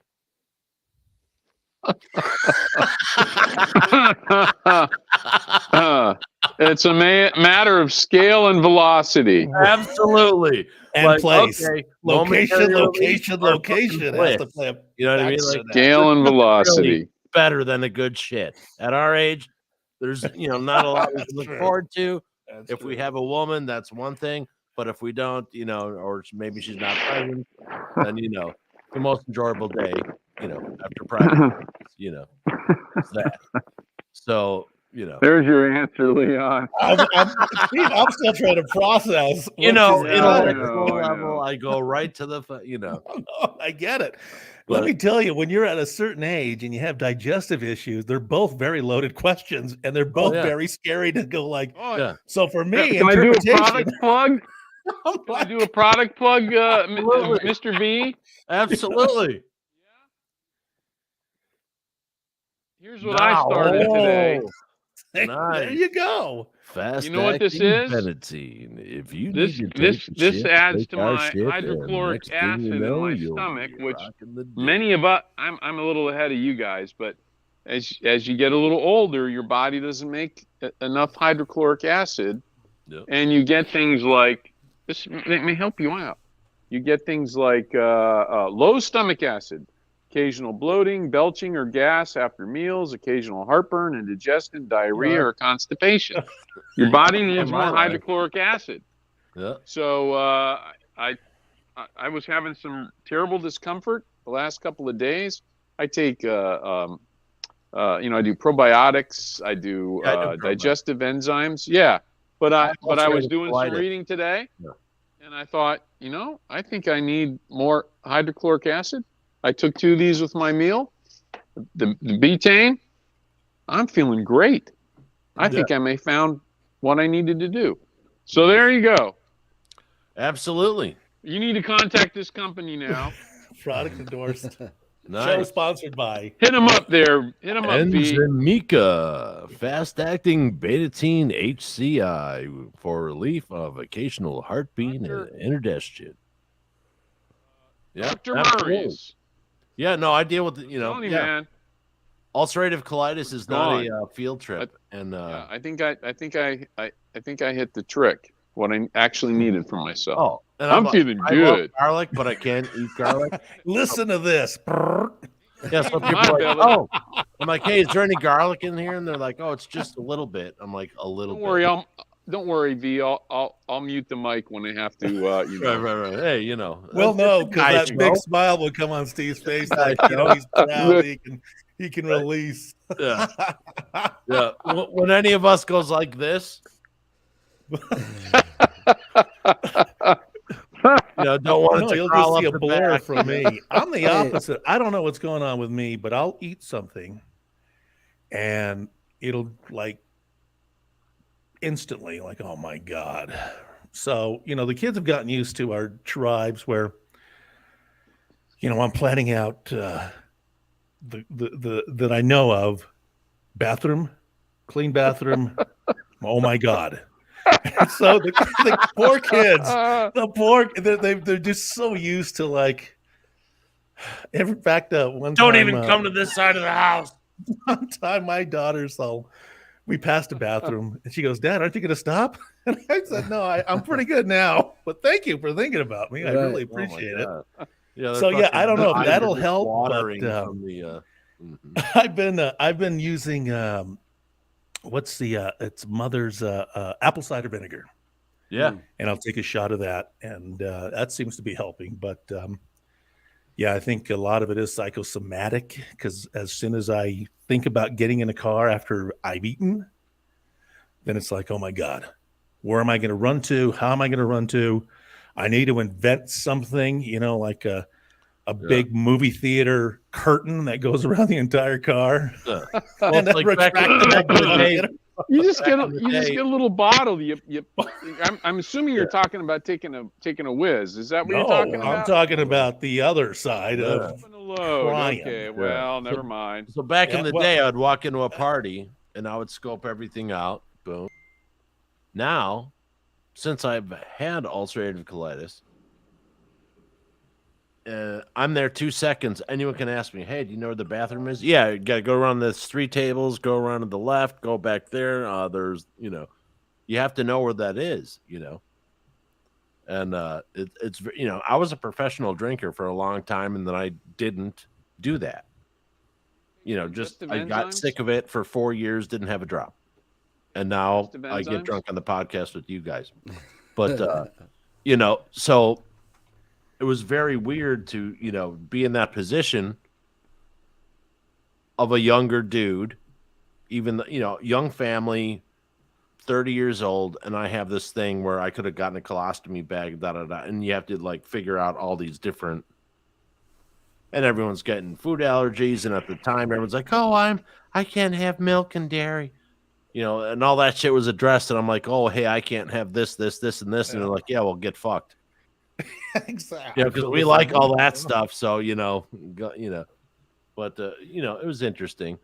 And, and I just basically cut out everything that, I kept a food journal, and everything that messed with me, I just don't eat. And I've had it under control for probably 7-8 years. That's great. Great. Yeah. It was cute. Make people believe that if you have a condition, it's lifelong. Well, fuck off. It isn't. All you got to do is change up some things. Yeah.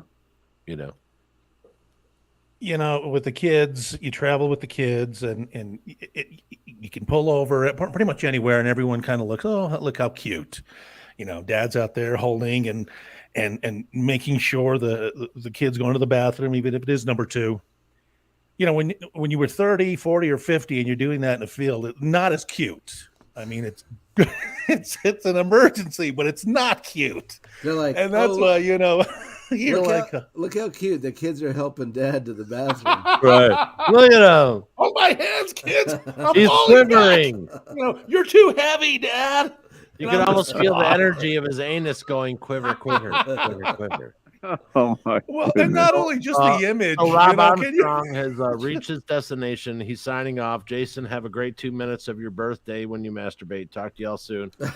2 minutes. And, you are a champion. The He's pictures being went well generous. with Samantha Fish or whatever he was shooting. Like it takes me at least 15. What? Well, Minutes to shit? Well, no, let me finish.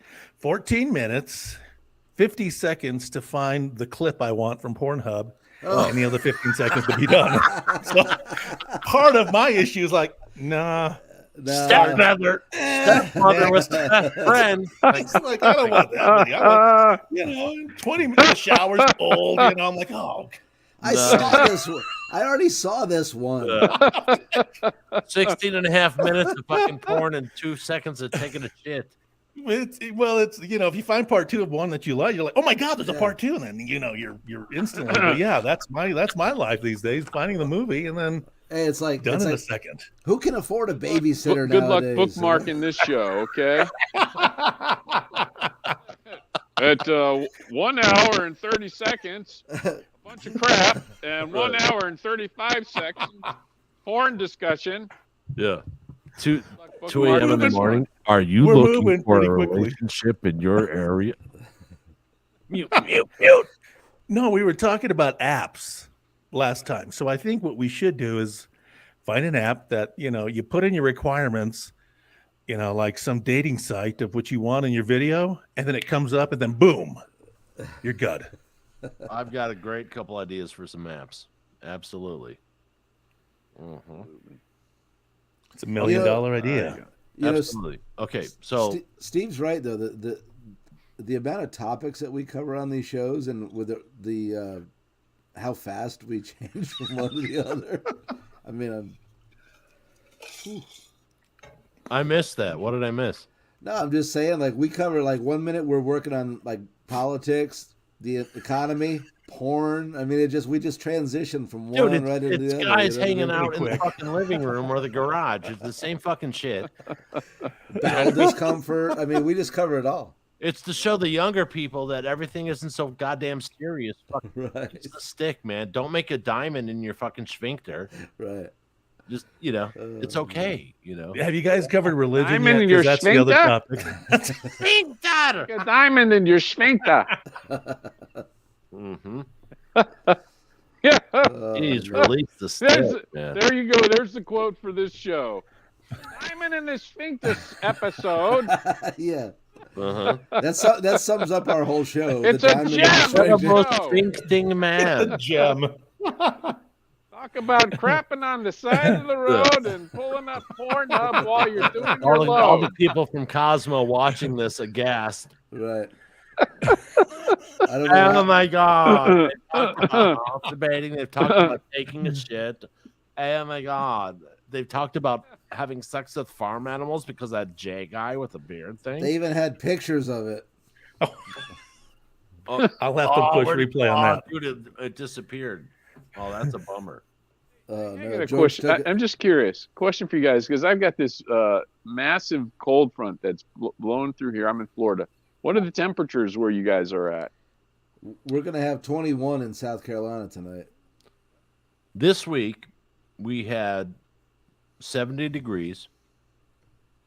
Next day, we had snow. It melted. The day after that, back down to 28 degrees. No, it was 23 today, and tomorrow it'll be 70, 65. Well, what's the temperature now?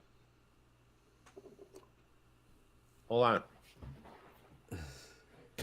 Room Balmy, temperature. balmy and humid on that. Yeah, balmy and humid. Yeah. Hey. No, it was about 21 degrees when I got home from work. Okay. Well, we had that snow front come in for a 24-hour period. It dropped a pretty good amount of snow, and the sun came out and melted all of it on the roads. And Yeah. we're still, we're about mid 20s now, and tonight overnight about 9. Well, early morning. Wow. So Wow. yeah, still chilly. Yeah. We're 26 right now here. Cool. Yeah. Yeah, Leon, just so Yeah, you know, we're looking at some property up around Trinidad. That Beautiful area, man. But yeah, definitely crazy weather. Yeah. And how far from you? Trinidad, you're like 2 hours. You're talking Colorado, correct? Yeah. Yeah. Yeah, pretty close to that because we got to go through the pass. Yeah, once we go through the pass and the mountains, and then we can go straight as I'm going to Denver. Springs, Trinidad, right in there. Yeah. Beautiful area. Right. I thought he was going to say, that is a shithole, Vince. Oh, there. Beautiful area. Beautiful. For me, not so much, but you might like it. Right. Exactly right. I'm like, hey, bro, you're white. You grew up white trash. Dude, you're going to fucking love it. From Chicago, it's going to be great. Dude, the fucking RV parks, fucking, oh my God. The fucking inbred shit, the fucking white people crazy. Yeah, they don't have indoor plumbing, but, hey, it's beautiful I can country. sit off a porch. I have no problem dropping a log off a rail. You know what I mean? Do you like meth? Meth? Smoke meth? I mean, it's great, No. Yeah. Right. It's a great meth capital of the world, I think, Colorado. Yeah. No, it's a nice place. It really is. Nice. Hold on, Then it gets quiet. Yeah. Chirp, chirp, chirp. No, this is pretty cool, man. Hold on a second. Okay, someone talk. What? What are you doing? Well, let me ask you a question, because I was late, but what'd you do for your birthday today, Jason? Went to work at 3 a.m. Damn. And then did all that. Just rode around, picked kids up, got the kids for the weekend, and took a nap. That's it. Had some beers. Yeah, that's it. Sounds like a good day to me. Yeah, no, I was gonna say, I'm like cool if I can just chill, and I did all day. Yep. Man, I'm like, shit, it was a good day. That's it. Didn't have to go anywhere. Yeah, you set your sights a lot lower when you get older, right? I mean, it feels takes good to make you happy. Yeah. I finally had a clear day today. I had 3 days nonstop rain. We did too. Wow. Oh yeah. Oh, yeah. It was nonstop. Yeah. Well, we're still in our we're going on our 25-year drought in Southwest. So, wow. Yeah, as we get through it, we had a light winter, and the biggest concern that we're going to have now is our fire season. Oh, really? What that might do. Yeah, it's pretty scary. We've had a fire last year. Yeah. It burned about 1,000 acres. They got it contained, but our neighbors around us, man, it's just tough. And thousands of acres. Yeah. And then your resources are thin because they're in different logistical areas that are pretty vast. So these fire crews are really all over. And then you had California, pretty much an inferno. Yeah. And so it's just been crazy. Yeah, they can't win out there. Well, human feces is a source of ignition. Sorry. A lot of people shitting in the streets in California. Oh, yeah, there you go. I was going to say. Wow. Oh, just so you know, this is what it looks like listening to our podcast in Manhattan. Oh, there it is. From Mr. Rob Armstrong. Was he driving a Prius? I don't know. Prius? Yeah, don't they have those giant screens like that? Right. Look at that. Oh, he's got his phone stuck in. Leon looks like he's reporting from somewhere in the fucking Middle East in some fucking fucking CIA fucking Baghdad Leon. Well, I had my blanket up last time, and I took it down. Right. And I thought, again, my pet project. I'll tell you what it was. It's stupid. So, again, I blame TikTok. We men know nothing of this stupid. So I'm watching this TikTok video about this cleaner, and she's cleaning everything, and her episode happened to be about washers. And she's all like, "Oh, clean this, and you got to pull out your drain plug and clean that." Wait a minute. Well, there was a year where my washer was, had to call out a guy, and to get to where my house is, at least $100 just traveling cost. So, and I'm sure it's gone up more, and I haven't had to call anybody. But so I thought, oh, well, shit, that looks pretty easy. I can do that. Got the screwdriver, got my oldest son, and we're trying to take it apart. And of course, the thing is, and for people who don't understand what Leon just said, it's an extra $60 to FedEx something to Leon because of his location. It's yeah. So it's tough. it is a thing that he's talking about. Absolutely. Yeah, and I want to go into well, when I segue out of the story, in the desert? you look at places like Hawaii, yeah, Dulce, New Mexico. I know, desert area. High desert mountains. It's logistically we're in the middle, top part of New Mexico, northern New Mexico, right on the boundary of Colorado. Yeah, centered perfectly in the state. Cleavage. So 3 hours to Albuquerque, an hour and a half to the larger metro area in the Four Corners. And then if I need anybody, they're coming out of Colorado. So there are those costs. And so, it adds up, just transportation. So again, I thought I'm going to save some money. I'm going to do it myself. So I start trying to basically this turning, if you will, to loosen this drain plug. Of course, it's lodged in there. My hand doesn't fit, and there's all these wires. And I thought, okay, here's what's going to happen. I'm going to try and turn. My hand's going to slip, and it's going to hit all these wires, and I'm just going to unplug everything. Yes. And then I'm thinking, okay, well, I guess I should unplug the washing machine. So I get up, unplug the washing machine. So my son's sitting there looking at me, and I'm trying to wedge my hand in there, and it's tough as nails to turn. Finally got it off, and all of a sudden, this putrid standing water, like sulfur smell, just aerates the whole laundry room. Beautiful. And I'm like, oh God. So now I'm pulling out pen tops and change that, if I was a miner and I found from the 1800s, and it could have been some collector's item penny, but it's so corroded, and so now I'm trying to wash, and it's taking longer and longer and longer. And I thought it was a 5-minute video that I watched, and it's almost an hour. So that was at 7. I thought by 7:30 I'll be on to hang out on the show. Well, you go into 8:30, 8:40, finish, got it all done, cleaned up, put it back, everything, push the washer in, plug it in. A dad's life is never. And it seems to be working. Now I'm like, okay, now I got to go. I'm going to get the computer up, and then the kids go, well, we're hungry. I'm like, okay, well, what do you want? Well, no one knows what they want. So now I'm starting to get a little perturbed because, again, it was my fault. I get it. I decided to be handyman at 7:00 on a Saturday night. So now I'm making fettuccine Alfredo. So I get the water going, and I'm like, well, no one could have boiled the water like an hour ago. That would have helped. So I'm trying not to be an asshole.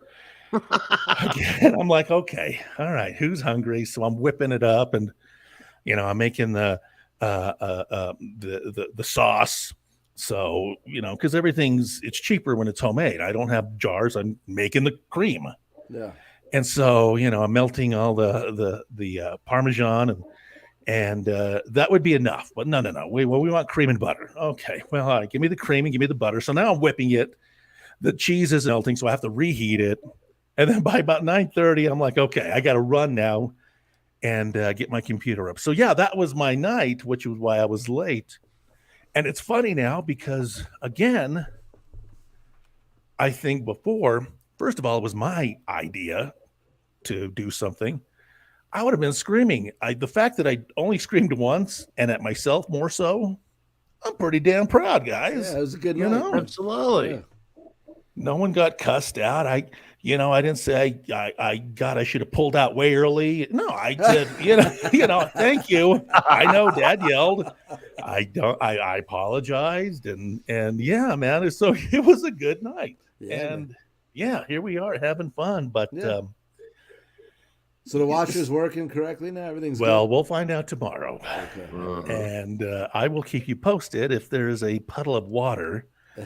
Because that's why I don't mess with tools, because I am notorious for going, oh, you know what? One more turn, break. Break. Or one less turn, not tight enough. Yep.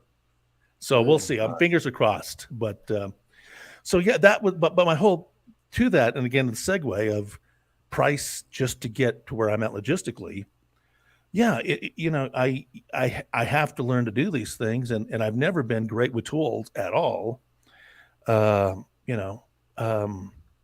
I'm trying to learn, and these stupid TikTok videos. Again, I'm the idiot for thinking they're so easy, and forgetting that they're edited for this probably 5 hours into 15 seconds, and I'm the dumb guy who's going, oh shit, I can pull my motor and easy. change the lifters. Yeah, what the hell? Yeah. What do I got? I got a screwdriver. Yeah, that'll work. I don't even have the right tools. I go to Home Depot and I'm like, oh, I got to get that drill. And it's still up, and the cellophane still wrapped in it. Like I got 3 women in freezers in the backyard in the pole barn. I can do that. Well, let me tell you, logistically, the dating pool's pretty thin here. So that's not I'm not trying to say that disrespectfully. I'm not trying to say that like I'm some stud. But I will switch teams in a heartbeat if I can find some hunk to come in here, work the tools, carry me to bed, and cook the kids fettuccine Alfredo at 9:30 on a Saturday night. Absolutely. I'll be his woman. They love you. It's all that matters, Leon. You know what I mean? Good with that, man. I've accepted that right. if Prince Charming is coming through the town and he has a flat tire and I am the only guy with the right lug wrench and we're married, guess what, guys? We're having a party and you guys are invited. Hey, at Steve's place because it's beautiful there. That's yeah, you're like Mr. Right has a machete too.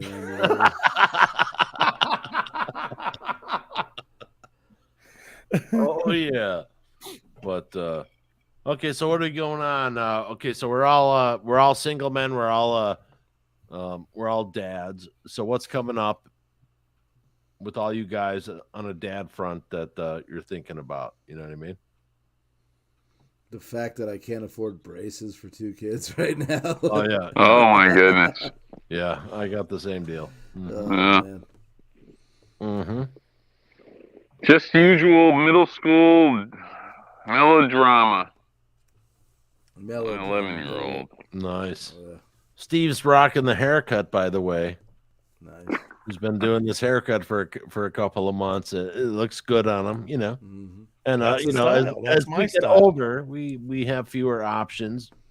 Or no options. People on the bottom, Jay, those motherfuckers actually have hair. Yeah, we don't have options. I mean, we're like limited to what we can do. Either look like Lenin or Trotsky or yeah. Well, I'm jealous of you guys because you guys could grow facial hair. I can't grow facial hair. I'll grow like right now. I got if there was you were at the grocery store or a Whole Foods, and everybody bought a kiwi fruit, and there was one left over, and it was all just ready to be thrown away, and it had these long fuzzy things. That's what I grow, and it's the worst because I always thought shit. I want a full beard and a mustache. It is not happening. Because of my background, like, okay, so the dominant trait for facial hair is more the French Canadian Huron side. So I didn't have any here, right? And then I fucking flipped over my handlebars and like took off this much of my fucking chin when I hit the pavement, right? So there's a thing going on. So I didn't have. So when I started losing my hair, I got some Rogaine, right? And I wasn't really concerned about it. Like I'd put it on, but I'd like work this because there was bald from here to here. And it worked? Yeah. Really? Yeah. Wow. On your face? Yeah. Mm-hmm. Good thing you didn't put it on there. Is like. And every day I wake up, your ears. Yeah, I'm an atheist. People pray to God. No, every morning I wake up and I go, "Thank you, Michael Jordan, for making bald men fucking cool." Yeah, well, do they have reverse Rogaine? Because I need to stick some in my ear. Yeah. I am so sick of having to cut hair out of my ear. And remove the hair in your ass or something. I don't know. Yeah, And on my ears. Yeah, and it's got a weird smell too. The Rogaine. Yeah. Yeah. What does Rogaine? Rogaine, yeah. Mm-hmm. But now they can. Apparently, they're cloning shit. So we'll see. Yeah. We'll see. Well, you can. Cloning hair? I'll be more than happy to donate my In ear hair buds for your head if you need it. Man, they Got grow fast. one You know, large you have comb over. You'll be like, Absolutely. You know. Well, there's some Do barbers. I everything haven't with been the to one top yet. of I your think I head. want to try it. That they do those the wax or whatever, you know, that glue, and then they yank out the stuff out of your nasal passages and your ears. I don't know. It looks painful. My issue are my eyebrows, and just right in this area, every once I'm like, shit, what the hell? So, you know, I'm sitting there. That's it. Eyebrows. I'm not a very hairy guy. I got to do eyebrows like I do the face and all of it. It all just goes crazy, man. Ears, because the side of my ear lobe will have like a hair growing out of it. Long one. I get that long one on my earlobes. Yeah. You know, what is it? Weed whacker or his taint. What kind of evolutionary plan is that? Yeah, I don't know. I have no ear idea. hair. What the hell is that? Right? I don't know. It's a bad joke. Yeah, it's like, you know, And, you know, it's funny because, you know, like, you know, dudes our age, I'll go, hey, how long you been married? Da whatever it is. And I'll go and I'll see their fucking hairs hanging off their ear. Yeah.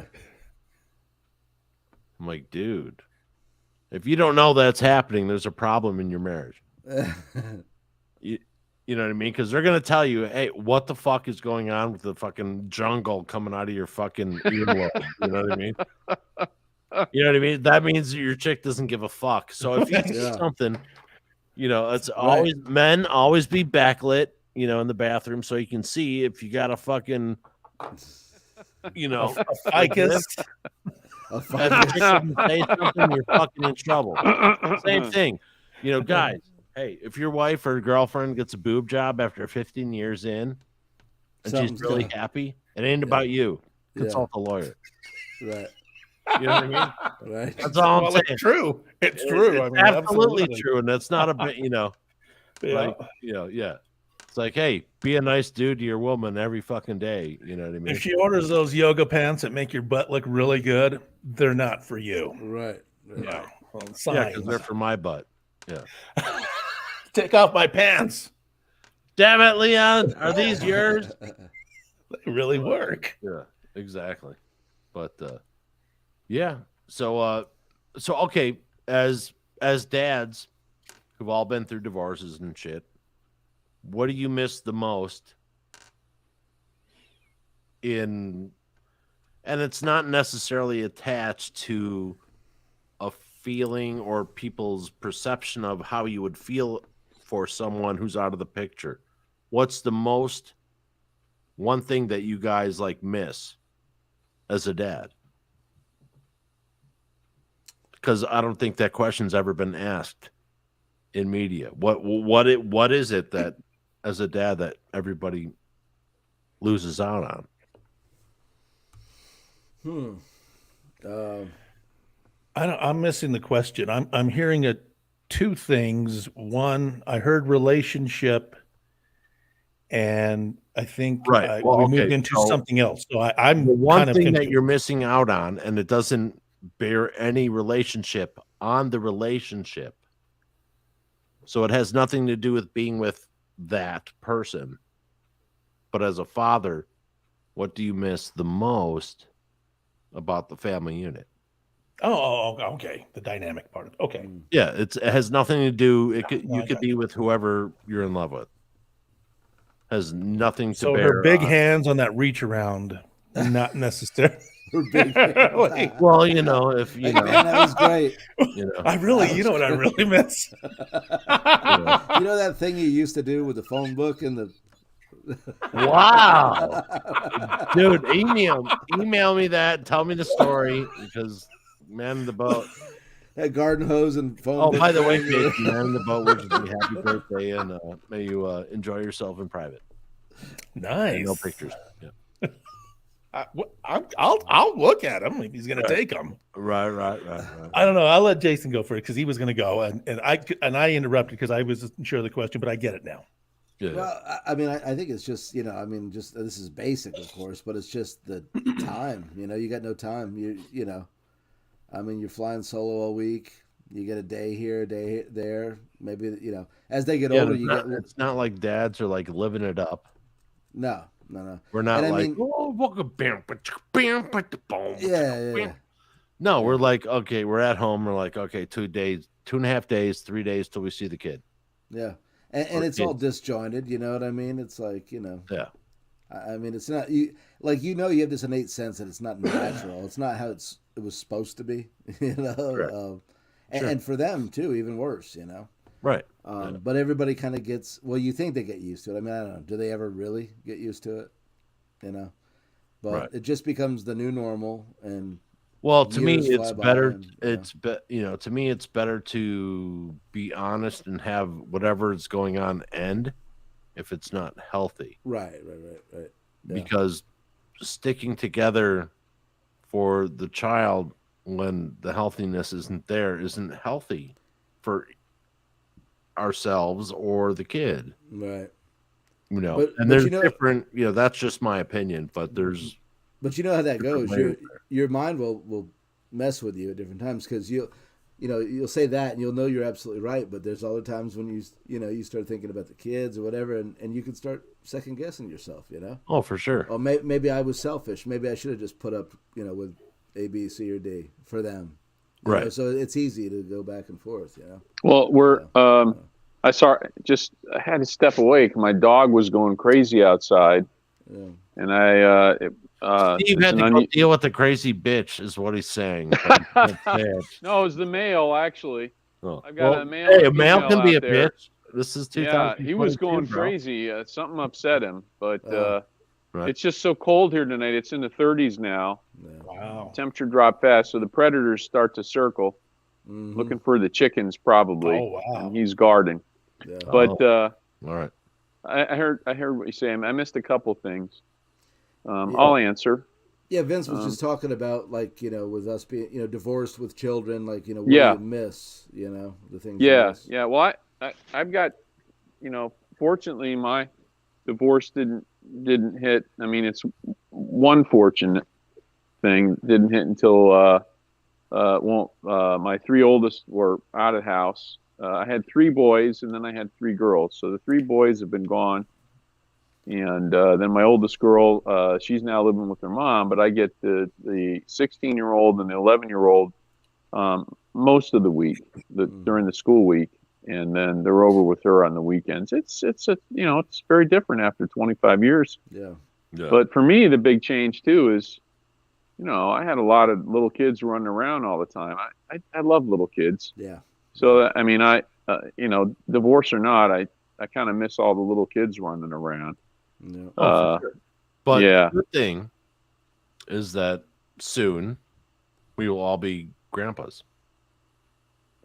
Well, at some point. There'll be plenty. Well, yeah, and you've got like 375 children, so Well, my oldest is 24, but yeah, with 6 kids, I'm going to have grandkids at some I've point. already got the name picked out. Okay, I'm not grandpa.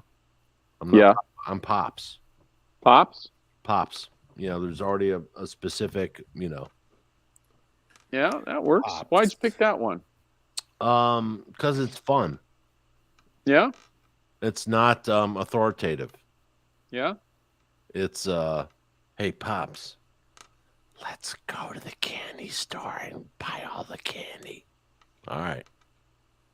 Don't tell your mom. That's why. Pops. Yeah, Pops. Pops. Mm-hmm. Yep. Well, because like in my situation, there was a Papa and a Nana, and they're a certain personality type. Right. I'm not that personality type. And I'm not a grandpa. Yeah. You'd be like, hey, this is a saxophone. You know what I mean? If you learn how to play this, you have no idea what doors you will open. Right. But, I don't know. I'm looking forward to that. Pops. Actually. Yeah. Yeah. That works. I like Pops. Yep. Well, it's interesting because I got friends on Facebook as well who are divorced and get the kids whatever their schedules are. Yeah. I've had the kids day one, and that's been really interesting, and not in a bad way. I think when I first found out that there was issues that were very, one of the 10 commandments, if you will, thou shalt not be a whore unless you're going to tell me and not lie to me. A little bit of bitterness still after 8 years, but it happens. What happened right at that point, I'll never forget it. It was like, to Jason's point, the not regrets, but those replays. What did I do? How could I have done better? Right. And that was, for me, that's when the light went on. And I thought, okay, now I have to do things. Now, that didn't change the relationship. Things went further. But for me, I was really proud to have that epiphany, because one of two things could have happened. One, I could have got upset and did crazy things. I was in public office still, so I was worried about my image, my character, how I was going to handle that, how that was going to be perceived with rumors and all this other stuff. So I was worried about that. Then I was also being criticized for stealing millions of dollars, and then having to come home and then, make sure the kids were fed, bed, all these things. And I just kept rolling and moving and staying on the high road as much as possible. Knew the kids it's a lot of pressure. I knew the kids were dealing very well, at least from their behaviors. But I also knew they had questions, and I didn't really hide anything from them. I tried to talk to them in a way that was not condescending, was not disrespectful of their mother. Well, of course not. But at the same way, be real. Like, this is us, and that is going to change. So I need you guys to understand that if I say this, or you need to do this, maybe learn how to cook, because again, we're talking, let's see, the oldest was 16, maybe 15, 16. I don't know. He's 23 now, well, minus 7, whatever that is. Most people need to learn that, if you want something to happen successfully after you've broken up, do not shit talk the mother in front of the child. No. Ever. And goddamn thing. If you have an issue with her, it's with her. It's not with the child. Yeah, and again, I recognized that was one of the main things I just could not do. Whether it was instinctive, whether it was maybe even forcing myself, because you have all this gamut of emotion and different highs and lows. But so yeah, I think he was 15. Now, mind you, I was still having to travel. So the first time I had to leave the kids for 4 days to travel to DC to do lobbying, I was scared to death. Right. So I ended up buying a security camera that I put inside, and I could monitor the house. And then I had my brother stay, and so we needed to grow up all together very quickly, because you mean Audie, who has close, intimate relationships with the Elks? Yes, so my middle brother, but I also felt that he was taken away from his family, dude. Because he was staying at my house and watching my kids, and his, his family was at his house. So we had to have that conversation about my oldest stepping up, and they did. I'm so proud of them, and we just dealt with things, and I had this conversation about over the holidays with my middle brother, because it's always easy to say when you're in a relationship, oh man, that chick's so hot, I can bang her if I wasn't in this relationship, or it's this macho kind of talk, if you will, because you have your significant other or wife. And I said, you should be so lucky. I've never been a whore, Leon, but people talk, and whatever they joke or, but I was just saying, you and my younger brother, you're lucky that you have somebody picking up that slack, and that slack could be something as simple as cooking a dinner when the kids are young or pulling out those clothes, like you have that balance. So you go to work or you transport back and forth to school or whatever those are. Well, it's also not exactly slack. It's the other side of the weight of things. Well, yeah, you maintain a balance of whatever your schedule is, and to not have that, and especially for my brother who likes to do these things like guide and hunt and all this other stuff and drag kids along, it's pretty difficult. And I think there's a misunderstanding. I don't know, more so or prior, less now with my son now because Dominic. I did want to graduate him because our program here wasn't doing. How did Chicago go? It was very cool, and I'll get to that in a second. But I have to take him everywhere with me, because my son's working, my daughter's in school, no one can watch him, so he's with me.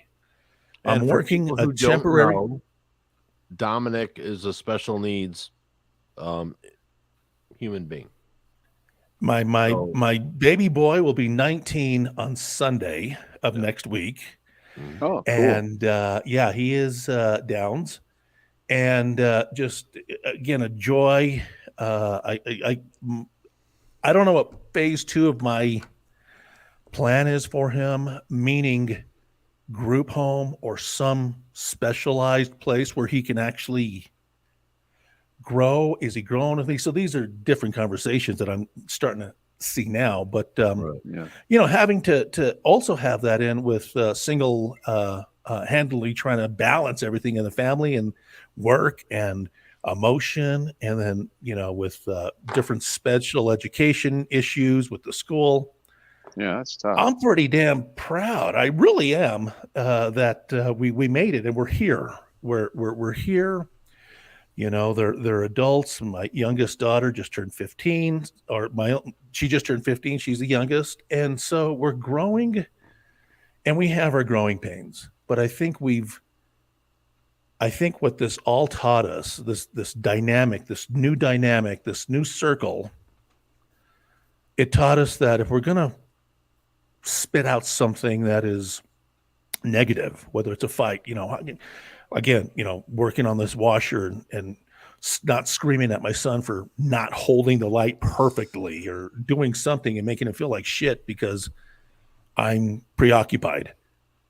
That's pretty cool, man. And so I think for me to be at that level and be able to have some peace and promote peace internally in our home, that's a great life lesson. Now, could I have somebody in my life now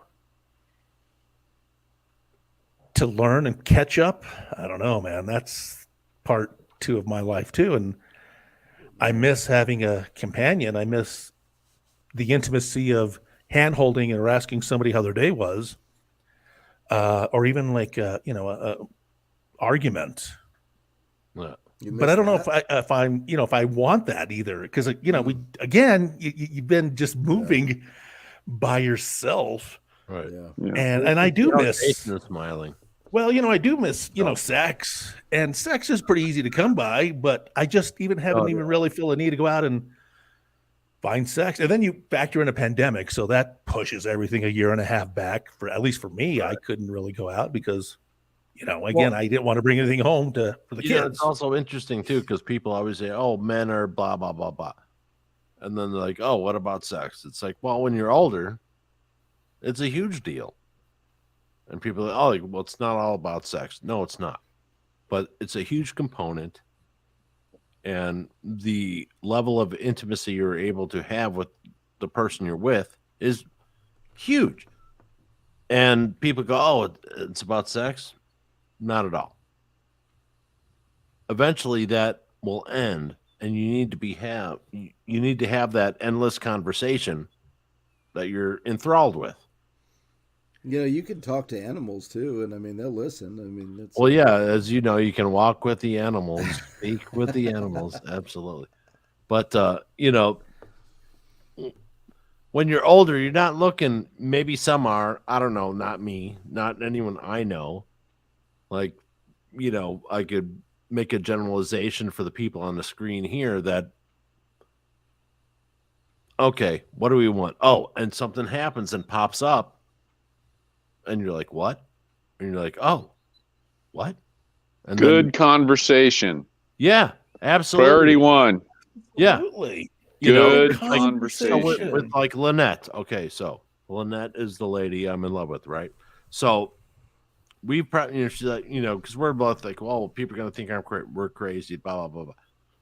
It's like, no, we've probably talked more than people who've dated in 5 years since October. Like, we don't have because we're in different locations, we don't have that. It's not about this. It's about, you know what I mean? We have these deep, and it's different as you grow older. You're not in for the hunt or the kill or whatever you want to call it, because it doesn't matter. Well, I had I called it a social experiment. So, being in a Jason, just so you know, that means he went to a hooker and he hired. Almost. I'm pretty close. I got to be honest. I'm pretty close to saving my pennies for that. But it was funny because being in a 20-year relationship, that ending, and then the involvement of just trying to find some ground and peace. Sure. Ended up meeting this girl. She was 29. And so we hooked up, and it was so, I hadn't done anything in the back seat of a pickup since, well, the one night at prom, and I was by myself because I went stag, but that still counts. Hey, point being, I'm 44, 45, and I'm Was that a rented tux? It is now. Hey, For some reason, they charged my mom's credit card. I had no idea why. Dry cleaning. Okay. It is now. They had to dye the suit. So let's just keep it that way. It was a I cream spilled a off little cream to a pudding on it brown. at the dinner. But it was so interesting because the conversation was different. And it's not like I'm criticizing, because I was in a different space. And then I'm thinking, well, shit, I'm keeping the lights off. I'm old, and I don't know what's sagging. I don't know what it looks like, and I don't want to cast any shadows. So, now I'm trying to be clever. You're lucky. With 50 Shades of Grey. I'm like, let's put this blindfold on and let's tie it really tight, okay? And I'm going to put this latex because it's black and you can't see me. Like, damn, I'm really just trying to shut down everything, and that messed with my head, because now it's like, oh my God, am I going to be able to last longer than 30 seconds? And, this chick's hot. And so my mind is going, oh, dude, you are such a loser. Yeah. And I think that botched the relationship. And I mean, at least a little earlier than I thought it would have gone. I thought it would have gone maybe was 3 a little months. figure on your shoulder talking to you? It was, but not like in a rah-rah way. It was like, dude, you are a loser. It's like, yeah, loser. It's like, she's lovely. So little things on the shoulders. It was my God. And you talk about again, because you're so used to somebody, and then somebody different. I thought, oh my God, I got to tell her I haven't lost the baby weight yet from my oldest, so I still got a little baby weight going on here. Don't mind my cesarean scars. Like there's an interesting conversation, because after you've been, let's say, I don't know, after you've been cheated on by a few things in a row, you have a different outlook on things, right? Right. So the whole thing is like, someone asked me, who's close to the situation, who is the situation, do you have this XYZ feeling? And I'm like, absolutely not. She's like, well, why? I'm all, okay. Here's the deal. You either believe in love or you don't. And if you believe in it, you can't go through it doubting anything. Everything starts on a certain level of respect. So if you don't have the respect, nothing else is going to work. No matter how good the sex is or whatever, there's things totally beyond that you have to embrace. And you know what I mean? But isn't that part of a growth period? And when I say growth period, it could be 1, 2, maybe 3 years as you grow into something. Because I agree with you. And when I say, I was like, I think I'm in love. Like, oh my God, I get a second chance at some relationship. Now, mind you, again, you have to know it. well, I thought I do it. To her, she's probably going like, oh, fuck, no, I'm not this old guy. I'm just having fun, I mean, and I'm committed. Like, I'm ready to be like on my knee and going, oh my God, I got to marry you, and so in my mind, I kept overthinking because I thought all these things. I wanted communication, I wanted love. I wanted to pick up the phone and be like, hey, what are you doing? And maybe I overthought it. Maybe I overplayed my hand, and maybe it was legit. But again, I know I sabotaged it because I was afraid. I was afraid of a lot of things, and I mean, that's pretty. What's interesting in like the situation at hand, to be conscious of knowing what your past behaviors are in something that may or may not be true because it freaks you out is it's a good knowledge base to have, because when something goes and you're like, dude, that was 30 years ago, has nothing to do with whatever's in front of you. You know what I mean? I do know what you mean, but sync up and you're like, what the sure, and you got to and I hate to go back and from a very serious conversation, but I'm going to tell you that psychosomatically, if I eat a meal and we're all in a car together, I'm going to drive. And I'm going to tell you why I'm going to drive, because I'm going to pull into the first gas station we see, whether you guys want gas or not. Just because my mind is telling my body, this is what's going to happen. And what happens? You hear a little rumble and you're like, oh my God, oh my God, oh my God, oh my God. I know we're guys and there's a wooded area up there, and the guys are going to laugh at me because I got to go and run into the woods, and I'd be turning you like a toilet paper. That's how. So to me, that's how I am psychosomatically. And again, it's something I'm working on with putting all this pressure on myself, because it is, stress is a good indicator of what it does to your body, and I beat up my internal body so much. Right. Because I didn't know how to release certain things. Is basically like if someone enters your life, and we're all getting older, so there's a different aspect on what we're looking for. It's not the same thing that when we're 30. Oh yeah. Hey, but let me throw a different thing at you guys now. So Leon, everything you said, is correct. I mean, you go through that point at, like say post whatever, at whatever stage, where maybe you miss sex, you miss the conversation, all the things. But the weird thing is, like, what if you get to when you get to the point where you don't miss that stuff and you don't even think you want that stuff anymore? That's called the point of healing. I mean, because like for me, that might be a point. I mean, that might be right. Yeah. I mean, because like that might be right. I'm not even sure I would ever want to be involved with somebody again. I don't know if I want to like share my time with somebody. And that's and that's like what people get wrong. That like every dude has their own story. You know what I mean? It's like so we all know Steve, and he's going through a situation, and I was like, okay, so for 1 year, I know that Steve is going to be in this space, and that's perfectly okay. And I have to support him for being in this space. And we've all been in the space where Steve was, and now to see him in a different space is great. Yeah. Because he's on to step 2. Whatever step 2 is, it's not the script. It's the way that the person comes. Steve's a family man. Mm-hmm. You know what I mean? So absolutely, because we all know guys who are not. Yeah. And if they have a situation where they sever, it's not going to really impact them like it would someone like Steve, because he's totally a family man. You know what I mean? some people are not. Right. But I mean, it's a little weird when like, because I mean, like when how you've been your whole life, and that's normal. And like when that kind of goes away, it's a little strange because you're like, I've had those feelings. Like I miss some things, but okay, let's just say, all right, birthday cake, blow out the candles. Conversation that has not happened on the internet.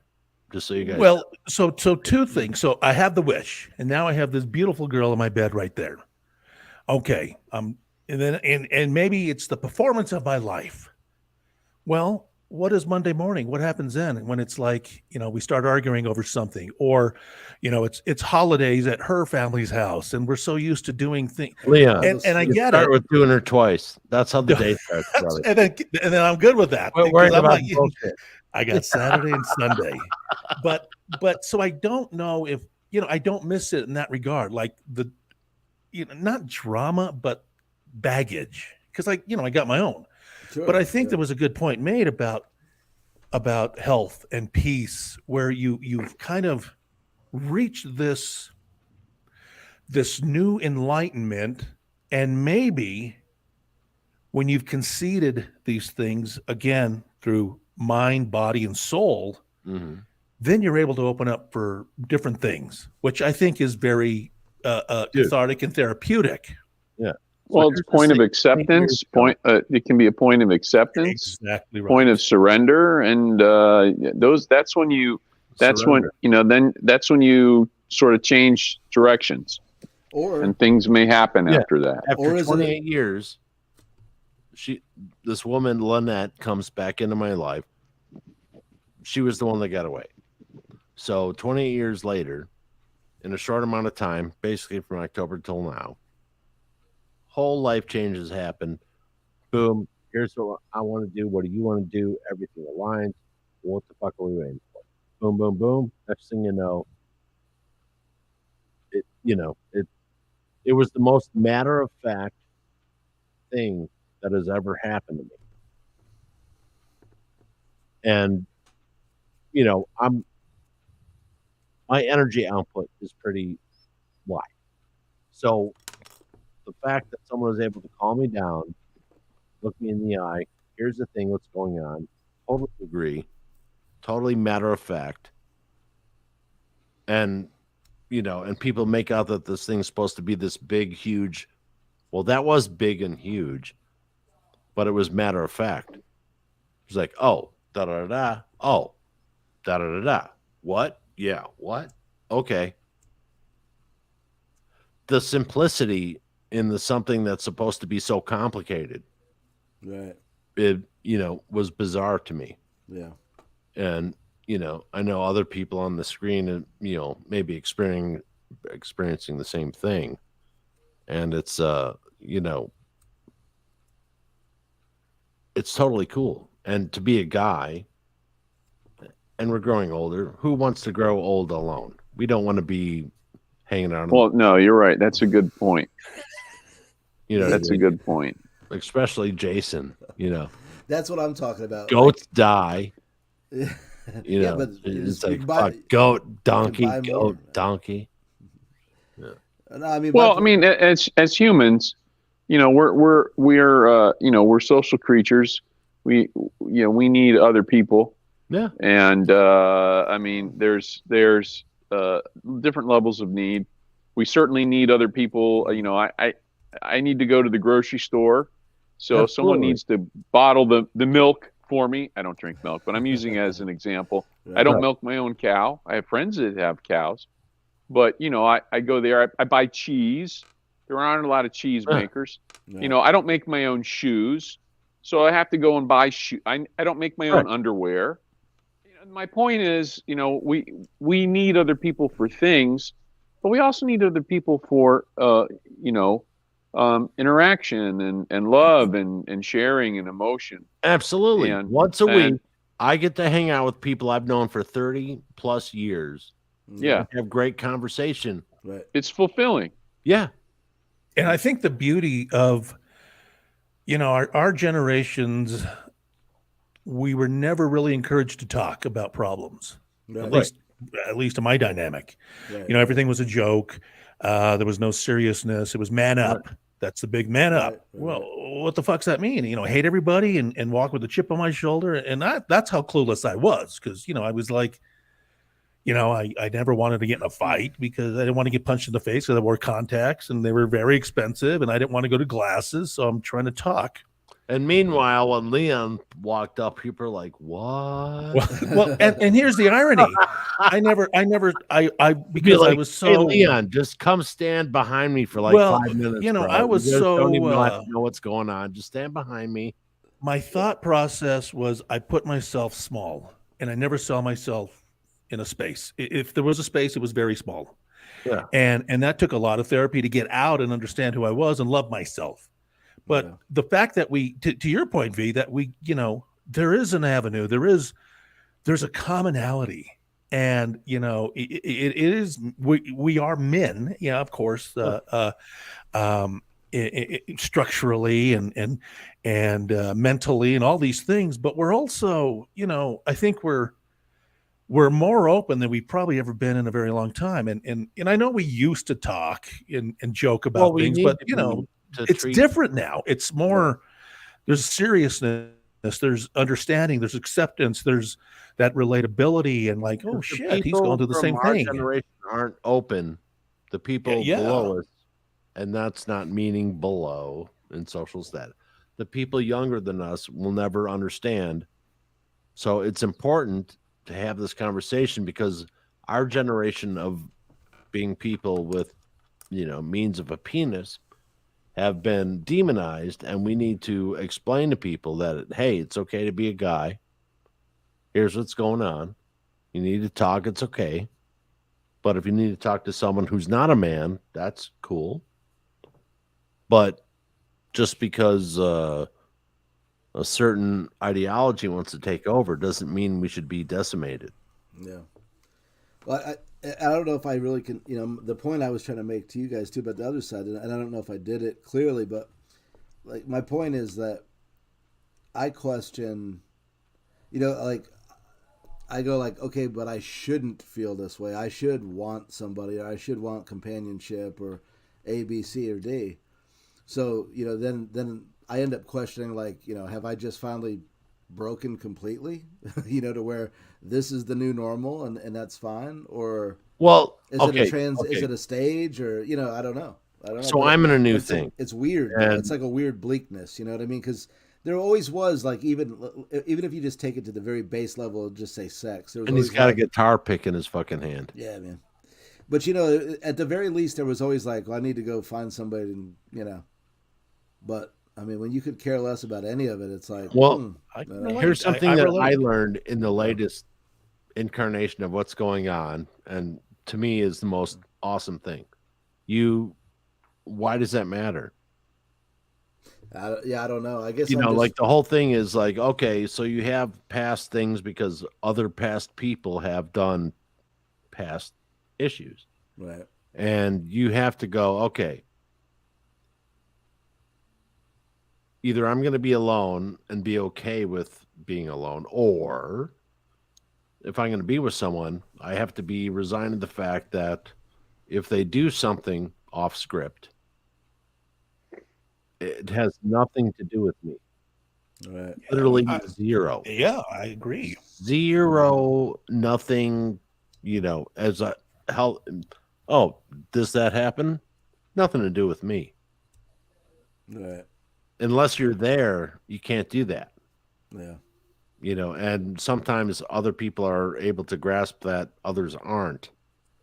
You know, but that if you don't have that, you're not going to be able to move on to whatever is happening next. That's I think that's a really good, strong, positive comment, because I can absolutely attest to what Jason's saying, but at the same time, it just made sense to your point that even though I'm, you know, in age and maybe emotional and we're not 20 anymore. Mental, somewhere more clear than I was. Well, 10 that was a years long ago. time ago. Yeah.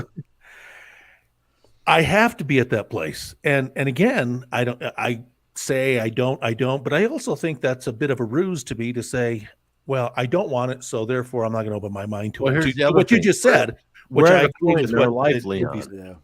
We're at a point in our life that what do you want to bring on?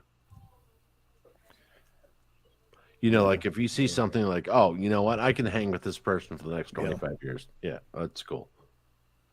You're not going to bring on drama that you would at 23. Right. So I mean, so then basically it comes down to that person. If that Well, person yeah, of even course. exists. You Yeah. know? Because I mean, you know, maybe your level of bullshit that you'll accept obviously probably gets lower as you get older, and Yeah, you it's don't want to probably deal hard, with it. probably You a know, hard and, standard for you people know, to and the other meet, thing though. is you meet someone at our age and you're like, oh, da da da. And you're like, Seen this okay, before, you know. da da da da da. Oh, we know what we don't want. Yeah. Here's the deal, da da da da. You have a discussion, all that's wiped away, and all of a sudden you're like, okay. So this is the weirdest thing, you know, the most powerful thing that's happened to me in the past. I don't know how many fucking, you know, since my kid was born. And I'm like, oh, very matter of fact, very scientific, very cut and dry. Oh, well, okay.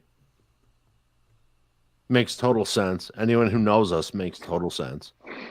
Yeah. But it may be looked upon weird, but we don't give a fuck. Who cares? You know what I mean? So it's very interesting to, you know, in a time where we're demonized for trying to be a man. Yeah. And then you are a man and it works out. So, you know, Yeah. Well, that's it's, you know, there's no reason to give up is what I'm saying. Yeah, it's just, you know, sometimes like the lack of interest is troubling. You know what I mean? You go like, From who? no, for yourself, you know, because you're like, you got one part of your brain that goes like, I should be wanting this, that, or the other. You know what I Oh, mean? it's I okay mean, to want this, that, and the other. And yeah, the lack of attention is finding the right person that literally wants that, because there are many people yeah, looking guess, for yeah. exactly what you want, even though you're a fucking caveman. right. You know? Yeah. Well, you know, but you understand what I'm saying, right? It's like, you know, when you lose that desire to even, I don't know. Well, try, yeah. you know I what mean, Well, you don't lose it. You surrender it. I mean, it's not like it's like, Huge oh, I had it word. in my hand. Oh, I That is can't the find. It's in the hugest car. word. It's in the other room. Yeah. You know, if you make that choice, that's okay too. You can be comfortable with that. Yeah. But Yeah. you know how when And you in think about it, conversations that we've had between me Yeah. and Lynette, blah blah blah, all this going Yeah. on, man of the boat. The one word that comes up time and time again, Steve is totally correct. It's surrender. If you don't, you know, if you surrender to it because it's bigger than you, it has nothing to do with what's going on. But there's this thing that's happening. And if you surrender to it, it's a totally different thing. Totally different. well, if you're at a place of peace where you know you feel peace and satisfaction, Correct. you feel a sense of fullness.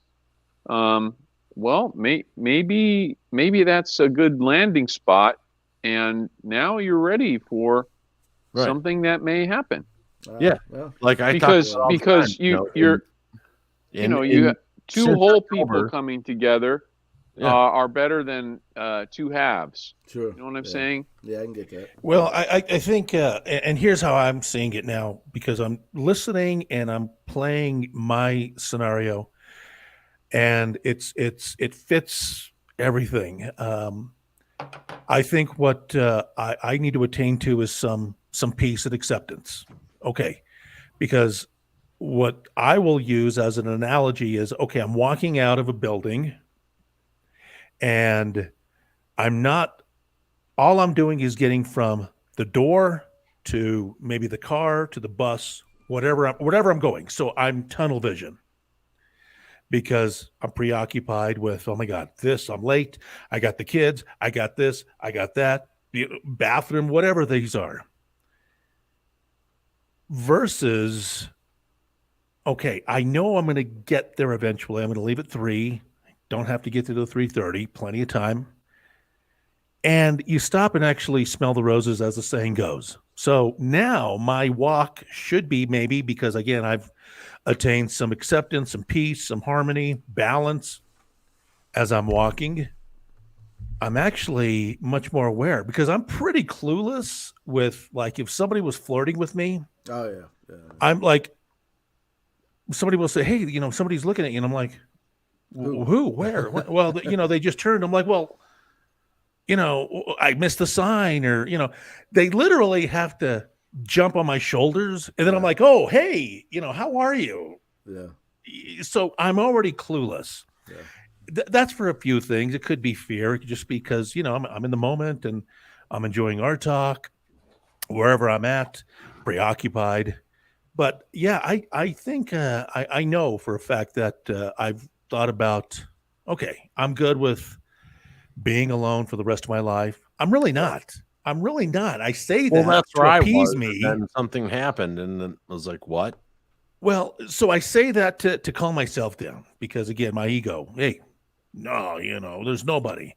Well, again, I could be walking down the road and literally bump into somebody, and that's your soulmate in some weird rom-com, and now we're married. Right. And that, But, and just the fact that Leon doesn't want to ever shave his balls. No, I'm going to put Nair. That's Nair's supposed to burn them off. So they'll be smooth as eggs when I start dating again. It's interesting because literally I'm thinking, and I've never heard this conversation online from a bunch of dads. Like just having an open conversation of what the pitfalls of because we're we're supposed to take it, and that's fine, blah blah blah. I mean, I'm in a situation to where the mother of my children and I get along totally fine. It's not a big deal. It's not a detriment. It's not used as folly or a weapon, weight against a lawsuit or any type of maneuvering that way. It's just like, hey, okay, we're gonna have to deal with each other until we die. So how's the best way to do that and not piss off the kids? Because it's not about us, it's about them. So that's everyone here in this, I can see just by looking around, everyone feels that's what they want, but you're not allowed to say it. Yeah. And it's very strange, because the father figure should be just as important as the mother. You know what I think I want? And when I say I think I want, it doesn't come, like, I'm not making a well, maybe I'm telling you guys I'm pretty close. And again, I think it's an ego thing, but I also think it's about longevity and equally putting up with 50%. And I've always said 50% because, I'm supposed to bring my 50%. Somebody else is supposed to bring 50%, and that's our full circle or whatever it is. You can't. I want an apology. You can't keep score. I think I want. I think I know I want an apology for some weird reason. I don't know, and maybe it's an expectation. I get it. A team, but what a team does is a teammate picks up where things are lacking, and you're not keeping score. All you want to know is if you're winning. If you're winning, the team that you're with, your teammate, your one goal is to prosper and excel. Or thrive, yeah. Period. That's a good point. Yeah, That's and if you can't have that, you can't have anything. So if your partner isn't willing to be better than you, to show you that you can be better, just by, not by words, but by actions, what's the point? Well, I think that's why for me, because I was like, and again, I don't say that like it's some competition. I really was over and above. Now there were some things that I could have done better on. But I just, at some point, I was like, okay, if I'm bringing this, I'm calm. I lower my expectations about what it means to be in a relationship, and I'm here for, yes, the relationship, but also for my duty as a parent. Now, I know that sounds like, again, I'm not trying to make it one-sided. I had to do what I had to do.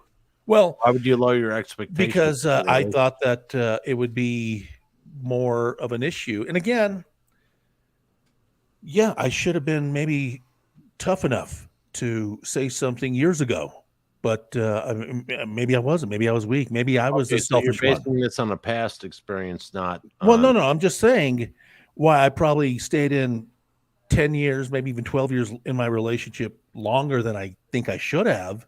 Right. Was out of maybe an obligation.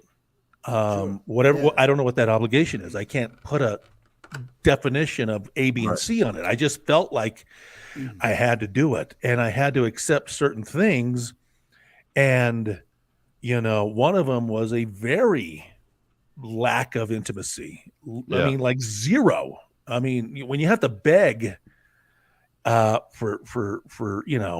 Jason, sex, you know all about this. It's and that's the person that you're with for all this time. Right. You just kind of go like, but I never cheated. I mean, right.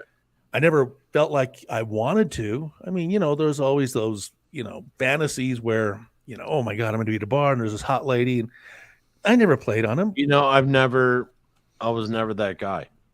So it makes perfect sense when you say, and a lot of people are like, oh, you can't say that. Well, you know what?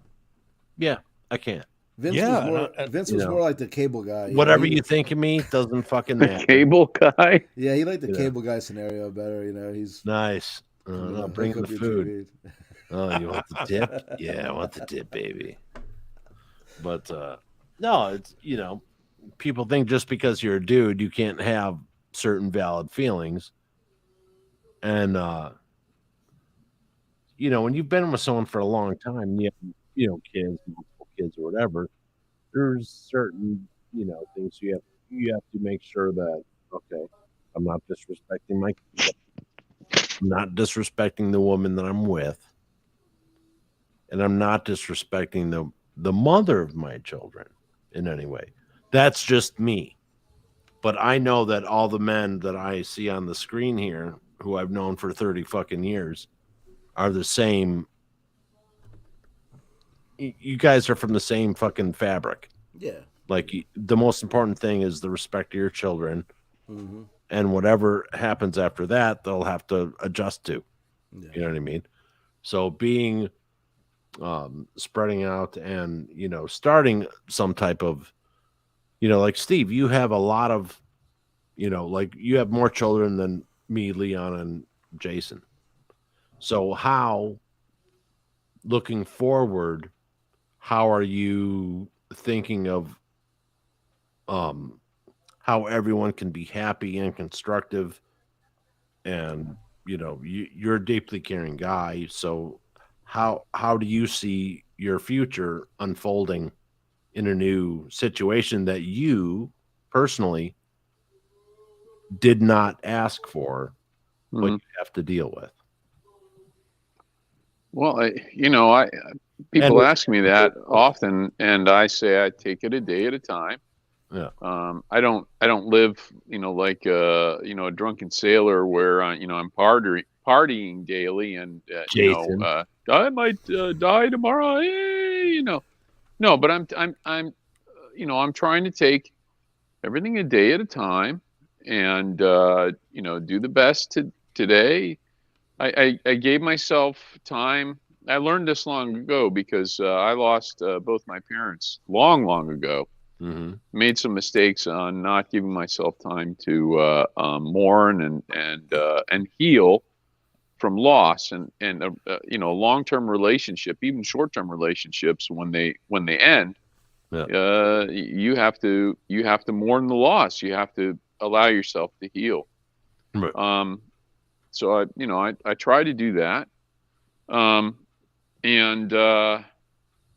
I've got, three, when this happened, it was almost a year ago, officially, but, the relationship was had severed for long before that. Right. We were hanging together. We still had some young kids around, but it didn't work. My wife filed for divorce a number of years ago, and I kind of talked her down from it. We went a few more years, and then that was it.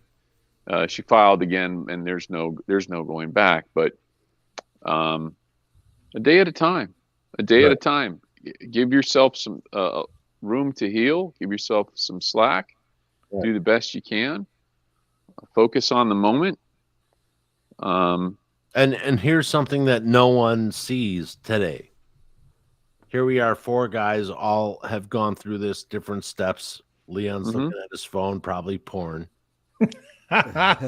But like we've all been through this process, and we're trying to share, like, hey man, here's what's going on. But it's never covered, and guys aren't bad. And everyone has that great uncle or that guy down the street who helped you do something. And like, I can speak for me and Leon when he's not looking at porn, that like Steve, you're one of those guys when we were young men that we could, okay, Steve says it's cool, Steve believes in us, we can be who we want to be, and I always blow smoke up your ass all the time, and you're very humble, and I mention this almost like every time, but that was very important for someone like Leon and myself, and the fact that we can now work together and do that for other people on the next generation is fucking badass. Yeah. I think that's fucking great, even though Jay's a fucking Neanderthal. Well, yeah. I am what I am.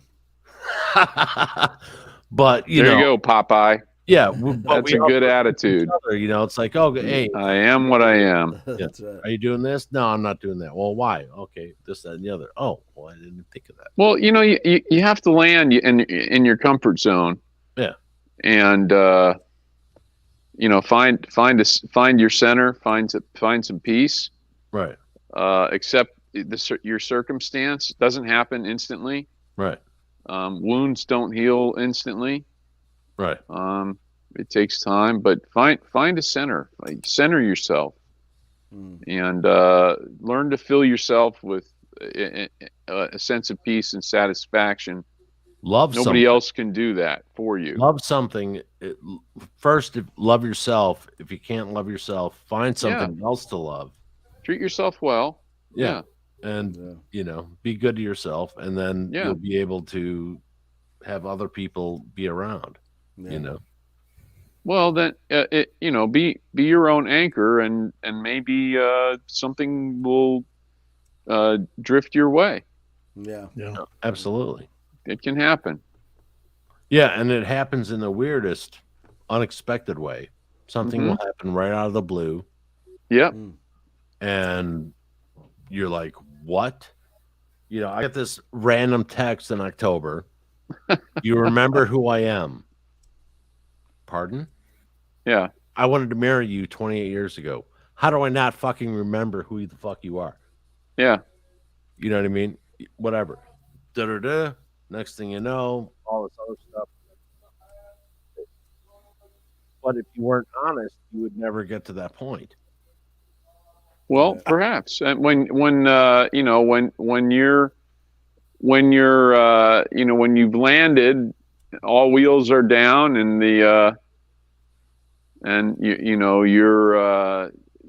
safely at the terminal. We're like both like 50 years later going, oh my God, what the fuck was that? You never know who might walk up the gangplank onto your plane. Yeah. Well, and I was at a moment of weakness when I sent you that text, V. So I'm glad you responded. You remember me? You remember me? The one that got away. Hey. Yeah, well, if they do happen, I think I'm now ready And my dinghy is ready for anybody walk the plank my way. So I'm open. I really am, and I'm in a much better space. Leon, you're like, yes, Vince, I'll marry you, and it's legal now. Well, no, let me tell you what's going to happen. I'm going to predict it right now. So I'm going to go find me a hooker. It's going to be like the whole screenplay of Pretty Woman, and then mine is for gerbil. That's for Leon. She's going to be the one that it was her first night, so I don't have to worry that she did 175 guys. Right. She just started. I just happened to pull up. You were in the right place at the right time. It'd be like, hi, hey, this is so and so. Oh yeah, she's got the record for the biggest gangbang for the past 10 years. But hey, I fell in love, so I'm 5,001. Yeah, like my mouth can hold twice the liquor. Move. Still got that new car. Do this. Yeah, no, but it's really it really is weird, and when you're older to find it, it's a totally different thing. It was so matter of fact. It wasn't even a thing. Oh, yeah, you're a spring chicken.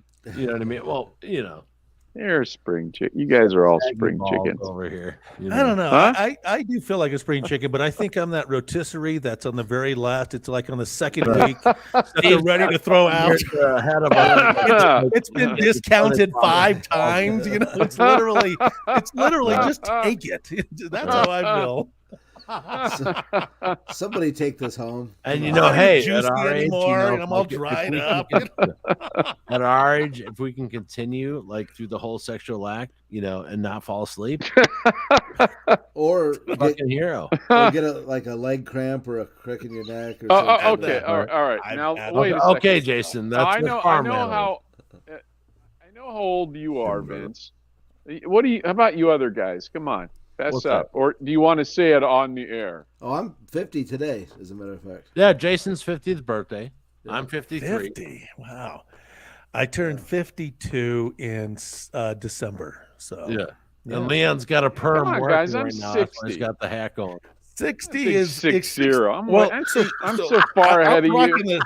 I'm rocking. I knew he would get all weird about it. But I mean, I had to put because I got this cowlick. God damn you, Leon! Look at that fucking head of hair, dude. I wish I had a head of hair like Leon. Well, I'm embracing my at my age. Holy crap! I'd be First Nation where we go bald that don't have facial hair as well. Well, I'll be glad to tell you what it's like at the Big 6-0. You know. Absolutely.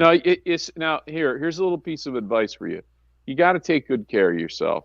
Yeah. You have to manage your health. Yep. Stay away from physicians.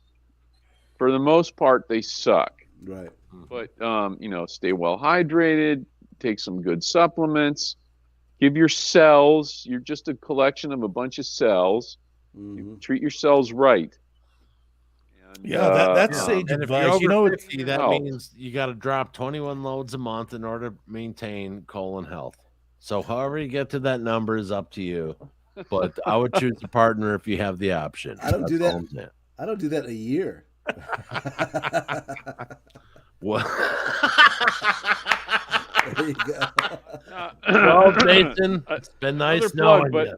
But the point is, do your homework and stay up on, be in touch with your body and do things that are good for you. Reward yourself with healthy things, not stuff that's that's detrimental to your health.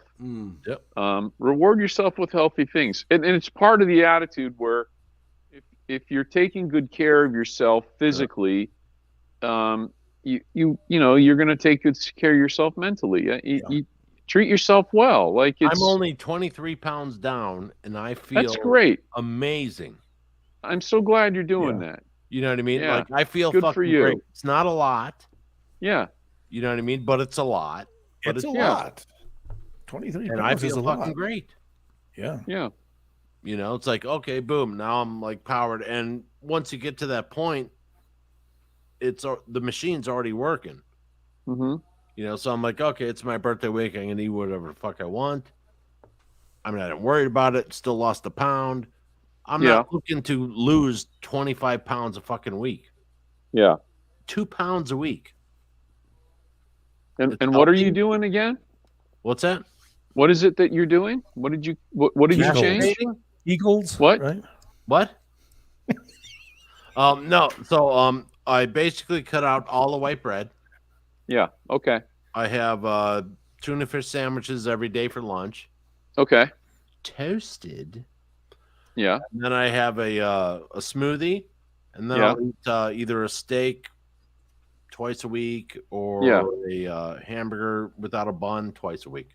That's cool. Yeah. I'll tell you what I did. That's now it's been 2 years, maybe more. Intermittent fasting. I eat. I've done that a lot too. Yeah. Yeah. I eat between about noon and 8 p.m. I don't eat a meal until noon, and it's really helped with my metabolism. Well, I do the I have tons of energy. Guys. I have to tell you, and I stay very well hydrated. When you do the, I did the 18 hours off and then 6 hours on.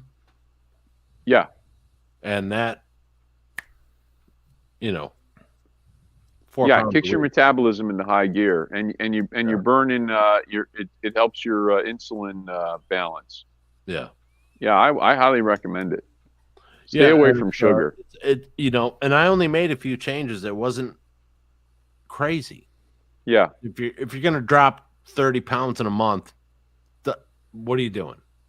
Yeah. Well, yeah, you want to be careful not to lose muscle mass.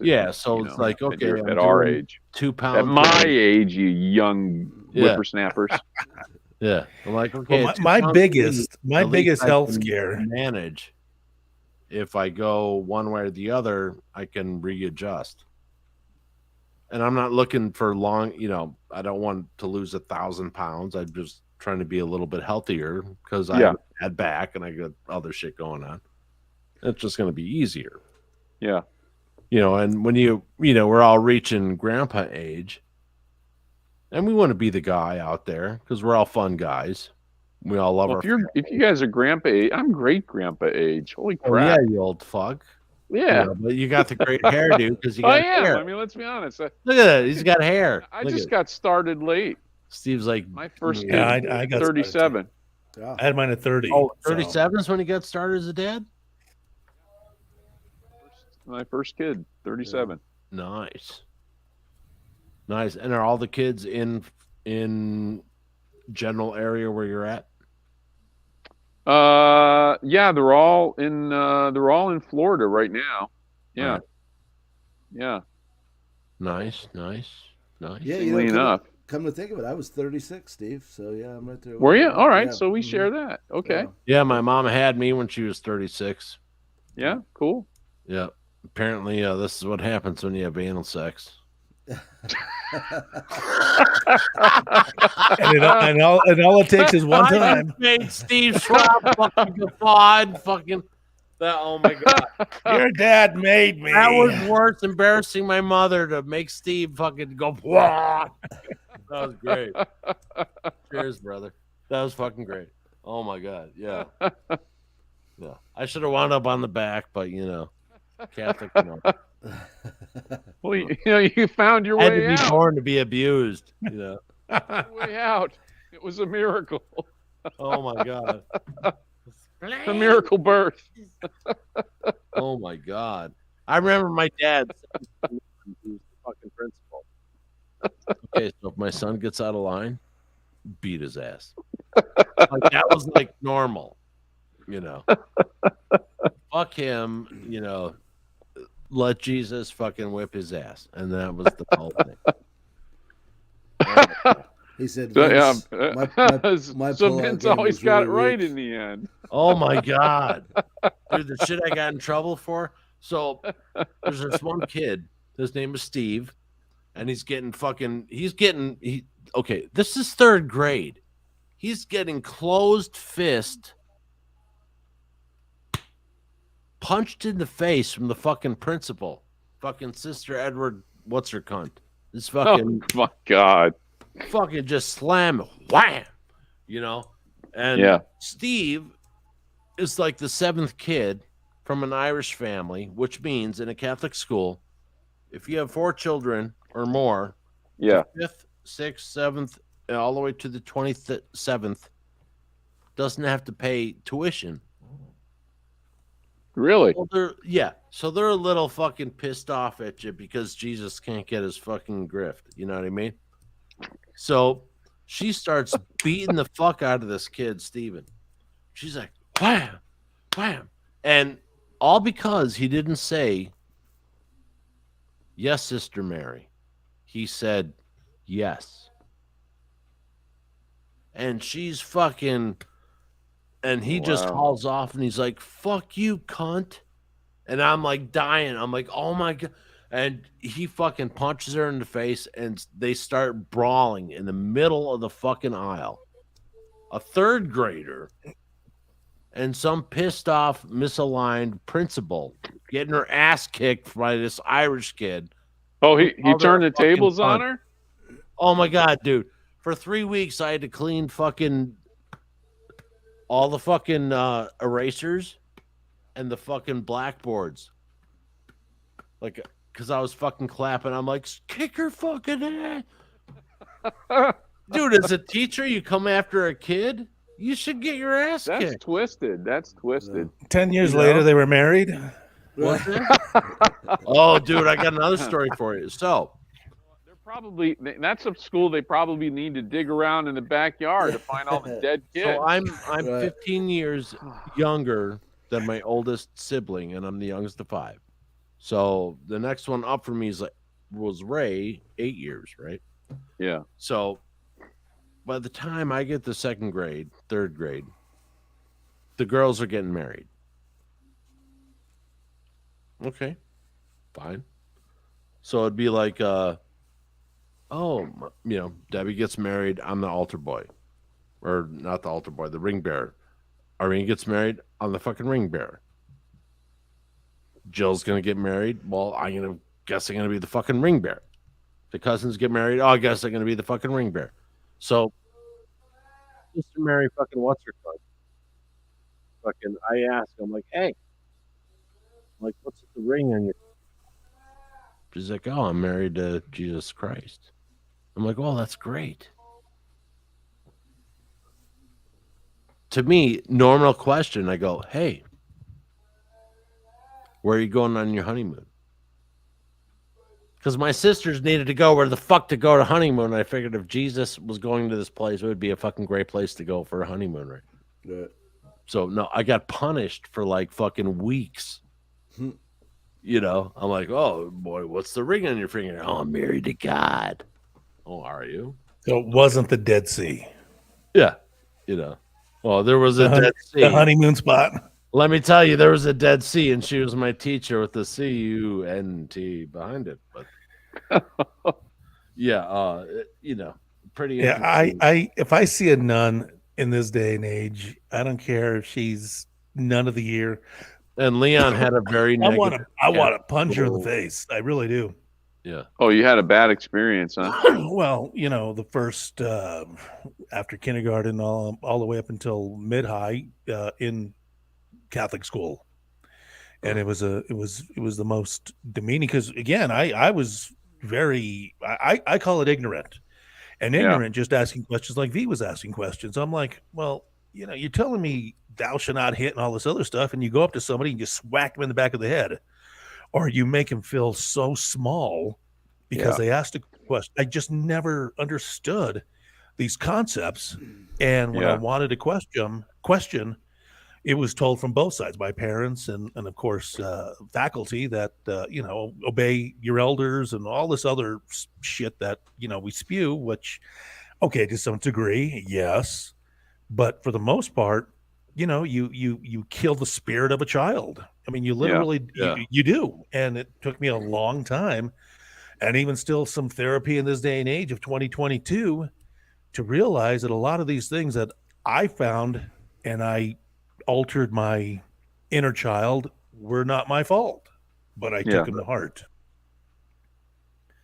all because of nuns and Yeah. their dead And Jesus. you know what? They taught me something very important. And very early on, I was one of those people who just didn't. I don't give a fuck. I don't give a fuck what you think about me. I don't give a fuck. I went You're the not other my way. narrator. By You're the not. way, I went the other way. I don't give a fuck. Everyone that I love and know respects what I do, respects me. I'm not fucking around. Fuck off. You're just trying to control what goes on in my life because you couldn't live your dream or didn't want to, and you're trying to reflect some kind of bullshit. Fuck off. Well, I want to know where you got the salty sailor language. Was that from Sister Mary? What did you call her? That was second period, Mary, right? what the Actually, that's fuck? probably from my grandma Urban because she was yeah. So I was going to compliment Sister Mary. What the fuck? Because I love your salty language, but I guess I can't now. So me and my grandma and my mom are going to meet Ray in San Francisco. He's well, actually in Hawaii. He's in the Philippines. We're going to meet midway. So we stop in San Francisco, and I'm hanging out with my grandma, and she owned a bar in the 1940s in downtown Chicago. Oh my! Her husband. They had a where in store. Chicago? Do you know? Yeah, on Ashland Avenue. Yeah. It was called the Blue, so it was like a jazz bar. And my mom and my aunts all worked there. Yeah. My grandfather was abusive, and so the girls would, my mom and my aunts would rotate roof duty with the rifle in case Grandpa would show up. You know what I mean? But really, anyway, so this is post World War II. What was the plan? Yeah, they had a lively bar at the Blue, and all my uncles basically met there and married my aunts. Oh, okay. But it was. What were they gonna do if Grandpa showed up? Oh, shoot him. Really? Pretty much. There would have been pretty wild. Yeah, they wouldn't have gotten in trouble. Put it that way. You know what I mean? Yeah. But that's the Chicago way. Absolutely. You know what I mean? The Chicago way. But yeah, pretty funny. But what years were those? Let's see. The Blue was probably 1952 to 58. All right. Yeah. But yep. And my mom could have been there, but she was. It's funny. She loved jazz. I think my dad and your mom, for some reason, knew each other. Like, there's a weird feeling that because of how they were. Well, my mom and at the time. Yeah, well, she got married. She was 19. Her first husband was 17. Yeah. And lied about his age. She didn't find out until he got drafted. But when they were in Chicago, they were considered mixed race couple, so they had to be real careful where they went. And well, they that's typically the whole thing is because my family was also considered mixed race. Okay, so they may have circulated through that bar then. Yeah, they used to have to go to Detroit too because it was very safe up there. They, the Motown area, etc. Yeah, because I was really pissed off when I found out the family history. Yeah. After I'm friends with Leon and roommates with Rob. Yeah. For over a year and a half. And I could have had totally different conversations. You know what I mean? And that might be something that's wrong on my part. Yeah. not meaning to be wrong, but there's conversations I would have loved to have 30 fucking years ago. Yeah. To explain why my family is the way it is. Right. You know what I mean? I know how you feel. I'm Scotch and Irish, so I can. Well, yeah. Right. But, my grandma was called Half-Breed in French. Yeah. And the book that Leon has written is called Leon. Hello, Leon. The Misadventures of... No, it's called Half-Breed. Yeah. Cool. And that's between two tribes. So, the whole conversation that the world is having right now is just, completely wrong. Yeah, well, there's so much. We become over focused on differences and not. We share so much in common. It's kind of sad to see. Absolutely. Yeah. Again, one of the other commonalities that we also have, especially internally in a small community, is again this internal segregation, and it is stifling. We have. Again, at 570 odd tribes, but each of those tribes have a major component to them, which is called blood quantum. So you have to be a certain blood quantum, whatever a tribe is said it's going to be, before you can be enrolled. Right. And it to me, it is one of those things that I think was also a change in strategy on how to eradicate tribes across the country from the federal government, especially with federal trust responsibilities, where they said, well, you can be sovereign, you can have self-determination, but you have to have some clause that says this is the standard for creating your community or your tribe. And for us, it is it's created a division, because now you have a class system: full blood, everybody less than. Yeah. And that's where the book came from. And so my children are not eligible for enrollment, so they are not enrolled members, but they still have Hickory blood. And they're a lot of the generation is that way now too. And yet we're so stuck in this warped concept that if we increase in population, then we're going to be less than in culture and everything else, religion and all the other components that wield the what people think are supposed to keep a close-knit hold on culture and language and everything else, which there's some importance to that. But again, if you're going to have outcasts, which is very ironic, because again, in the 1800s, if tribes were going to go and maybe go out and raid another tribe or whatever just to survive, there was assimilation when they brought back people. And there were people who weren't even Native American who assimilated into the tribe because they were kept very close. They knew the language and knew the culture, and they were just part of it. And so to get away from that, it's very it is killing, I think, in my opinion, the concept of just the definition of tribe, community, and it's tough. So yeah, I'm a half-breed because my concepts of business are different than culture and language, and I'm looking long term at preserving economics, creating financial streams that would have sustained us a lot more, especially in a pandemic.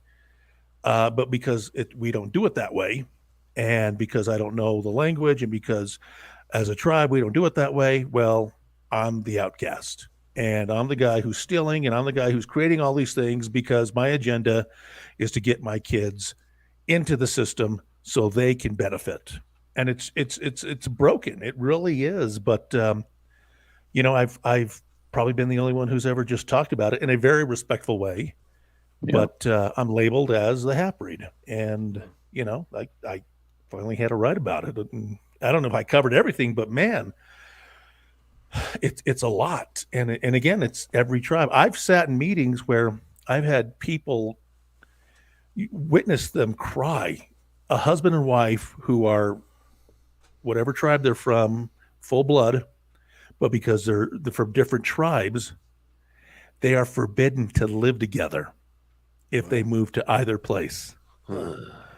And so they can't even celebrate like cultural events that happen, other family things. And this dude was literally bawling like, this is the most, in this day and age, I get it. I know some language, I know some culture, but I don't understand how my wife is not welcome in this community. It's a real Hatfield and McCoy issue. Yeah. And it started and again, it's going to be, it's systemic, it's generational. And in my mind, until that goes away, we are never going to evolve into a way again of what I call self-preservation, self-determination, sovereignty, because again, we're going to have that dependency of others to do for us. And for me, I thought that was the worst thing, because it isn't about dependency. It is about self-determination. And again, we covered a lot of it in this conversation about being dads, about being single. That is really how I look conceptually as a elected official of my community. Preservation of family, of planning, of adapting in ways that when something happens, we have some proactive plan. We may not cover everything, but we have enough of an understanding to continue to preserve and grow. Right. And when that's gone, you know, we're right now, my community it's a shell. We have no economic development. We have no entrepreneurialism. You know, there's no fostering of it, and it's a dependency. So we'll just sit back and wait, and whatever the government gives us, we'll be happy with, and you know, don't question anything, because if you do, then it'll go away. So they got it's a whole kind of Pavlovian, again, system that has been created on the dependency of our local government, and I think it's quite the sham. And I've always criticized it as, you know, if everybody looked behind this curtain, you'd see these frail old dudes who are using culture and language as a soapbox platform. Right. And all they're doing is just pulling buttons. And if we expose that, you'll see that this is what Oz is, and this is what it can be. And again, I'm the outsider. So anyway, that's a long part of being labeled half-breed. Nice.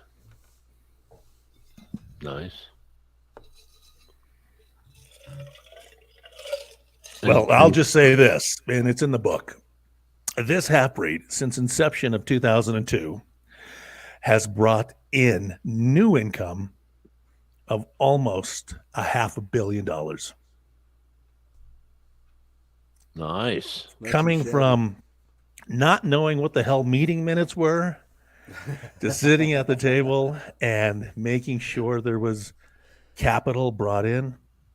I still think about that time, that moment, what it had prepared me for, even though I didn't know at that time. It absolutely resonated with me. And I got to do some great things for a community that I hated, but fell in love with, which I they haven't seen nothing yet, because you'll be able to do things for your community that you'll totally love. And if they don't like it, doesn't matter.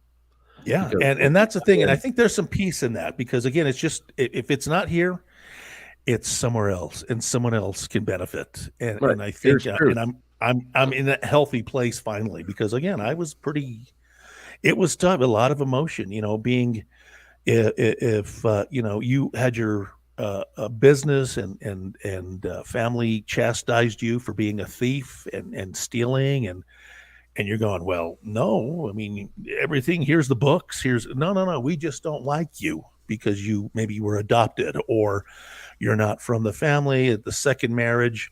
That's what it felt like. And then going through a divorce. Yeah, that was, I was tough. divorced, but anyway. Fucking kid with the long hair and I was Satan. So absolutely. You know, Well, I was an angel, Doesn't so mean I I'm can not attest. still. I still have my halo. Wait, where did I put it? Sure. Oh, I'm still Jason, on it, how you sorry. doing there, buddy? Mr. Birthday boy. Yeah, birthday boy looks tuckered out. Yeah, man. Well, long day. I'm tuckered out. Right. I'm the old man here. You guys are making me tired now. This is the this longest marathon run. This is the long podcast we've ever. but it's been And pretty look, good. Behind Steve, there's a fucking sign that says open house. Art Institute. Art Institute, open house. Yep. Steve is open for business. I nabbed that in the last day. The Art Institute of Fort Lauderdale building was open. Nice.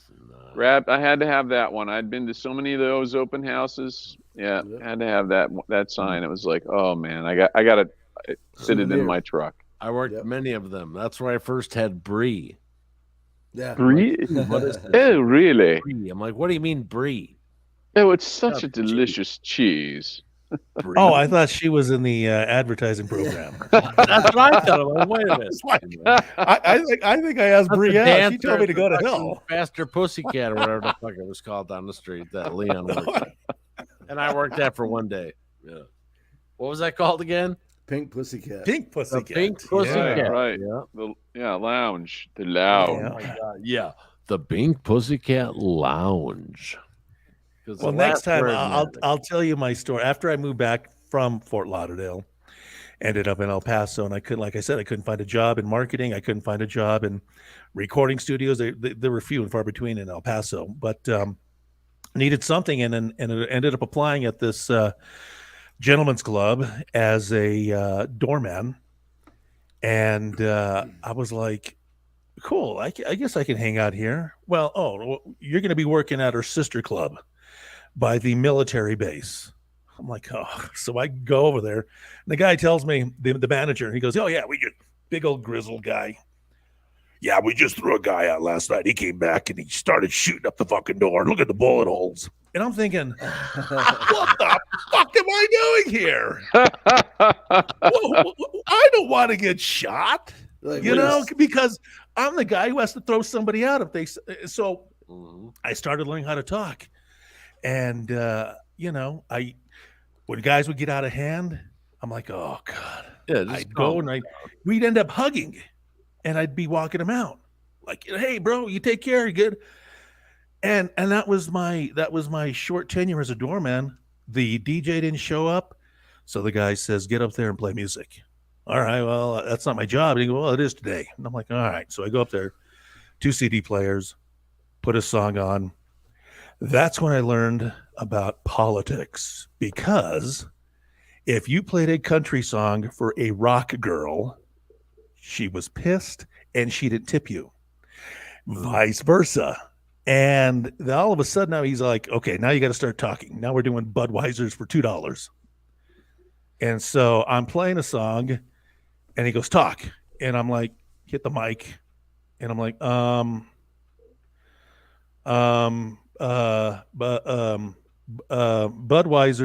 $2, click. And everyone's looking at you like, oh, you just screwed up the boner energy, because, girls are dancing and I come on, I have no flow. And so I started DJing, and boom, $5 beers, gentlemen, get them on with the hot. Oh my goodness, we got Mercedes coming up on the main stage and Sierra's heading to the side stage. I'll tell you what, guys, give a bill a thrill. If you need change, come on up to me. I'll give you $5 in ones, and I'll give you a bonus buck if you come into Sierra. Right here now, having fun, $5 beers. What? Right now, 5 minutes. Boom. Nice. And then it was like, holy shit, I can do this. Started smoking, started drinking. I lasted a year and ended up in radio. Nice. So you never know what you're going to do. And then a politician. So I think I started a politician. And anal whore. Yeah, well, I never got the dance, unfortunately. It was my dream, but $500 is $500. I did get tipped well, but it was being married to, it felt like it was being married to 20 girls. No, but I mean, that type of situation is literally the best training in any type of communication to the Jump public. in and boom, Because do what you have to people do. are uncomfortable, or they're on the total polar opposite. 3 hours into their 4-hour thing before they got to call a doctor. So it's a very interesting place to be inserted into in a weird way. But what Probably also, a bad word, but Well, no, what was also cool about it was watching the dynamics, both of the dancers and the guys who would come in and be like, "Oh my God, she's all over me. I'm going to bang her tonight." And the girls were like, "Hey, I'm going to milk this guy for all his money." And that's what because I remember going to the dollhouse there and going, "Oh my God, she's hot and she's taking all my money. I think I'm going to have a shot." Well, we all walk out with no money. Right. So I got to see that, and then I also got to just deal with, again, 15 beautiful girls who all had these issues of like abusive relationships. They don't want to see the kid, or she's pregnant. Daddy issues, and it's just like holy. And I'm sitting there having a smile because I'm like, I generally am interested, but I also like if I blow her off, she's not going to give me $20, and that's a healthy tip. Well, times 20. like I hung out with a lot of strippers in college, and I was like, okay, everyone's way damaged. They all have daddy issues. There's other things going on. No, thank you. Between that and the metal thing and the singer thing, no. It was pretty apparent, and I got in trouble. Steve calls me in the office one day, and he's like, "Hey, so and so complained." I'm like, "Okay," and I'd done this thing at the Booby Trap, and it was with Susan, and so I took some footage that was tastefully done, provocative, no less, because they were strippers, dancers, and that's not a derogatory thing. And because they do have a talent, and it is art. And she got pissed off because I had all these angles to send the other. And I'm like, I was doing this as a tape so the girls could give this to other people to gain higher paying jobs. It wasn't about being weird, because none of it was provocative. It was all I'm only laughing because I'm picturing I you going, don't even know how to explain it. It wasn't. "Can you in put your bad taste. legs behind your ears?" And I'm going to zoom in. It's tasteful, but I really I need you to bend over and touch your toes. I don't remember that. Yeah, so I went back and I just bulk erased the whole thing. I said, "Fuck it." Steve, you sure you don't have a copy of that video? Was that the second thing? Was that the second thing you took when the doors closed? Yeah, there is a copy. I wish I could remember. There is a copy of 14 strippers kissing me at the same time. These stories, but that's wild. Yeah, that was pretty funny. But what do you? It was tasteful. Literally, it was like not in bad taste. I literally had good intentions, and she walks in and sees the monitor, and it's an ass shaking, but not the sequence of the edit. It's like we're making art here today, people. We're making art, and I'm trying to get you to be better.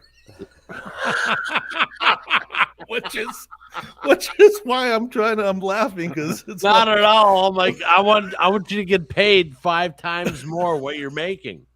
Period. You know what I mean? I figured if I could do one, she gets paid more.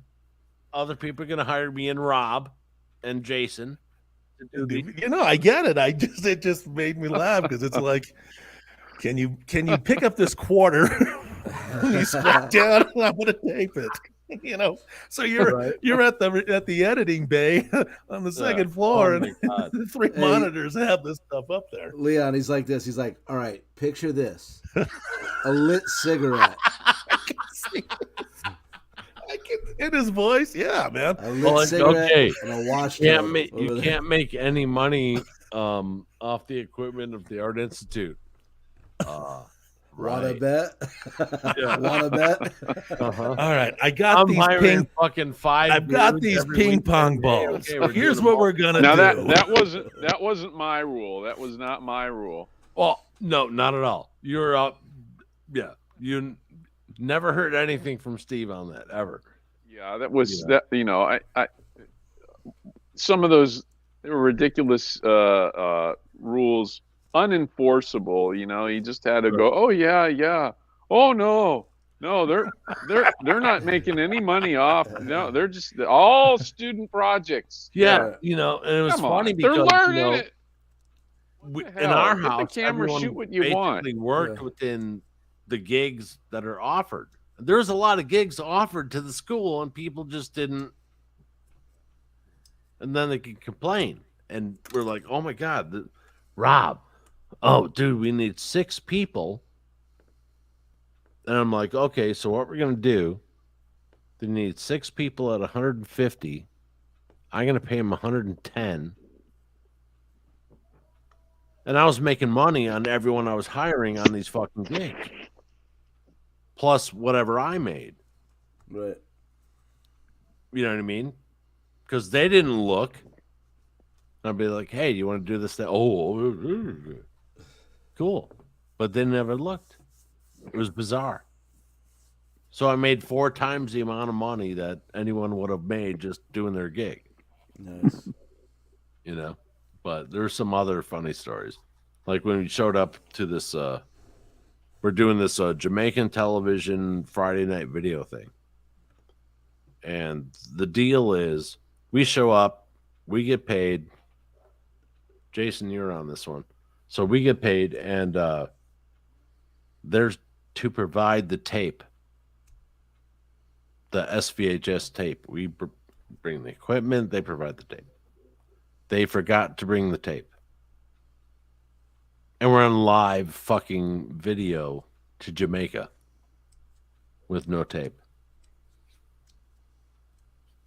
That was pretty fucking funny. Mm-hmm. Yeah. But anyway. Well, boys, this has been a wonderful All right. evening. All right.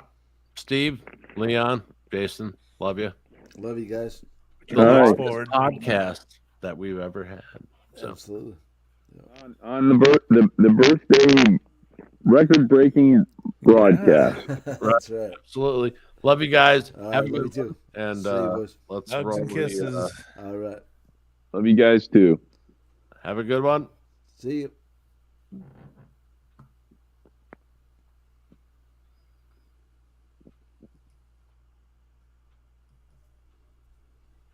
Holy shit, dude. 4 hours. Yeah, man.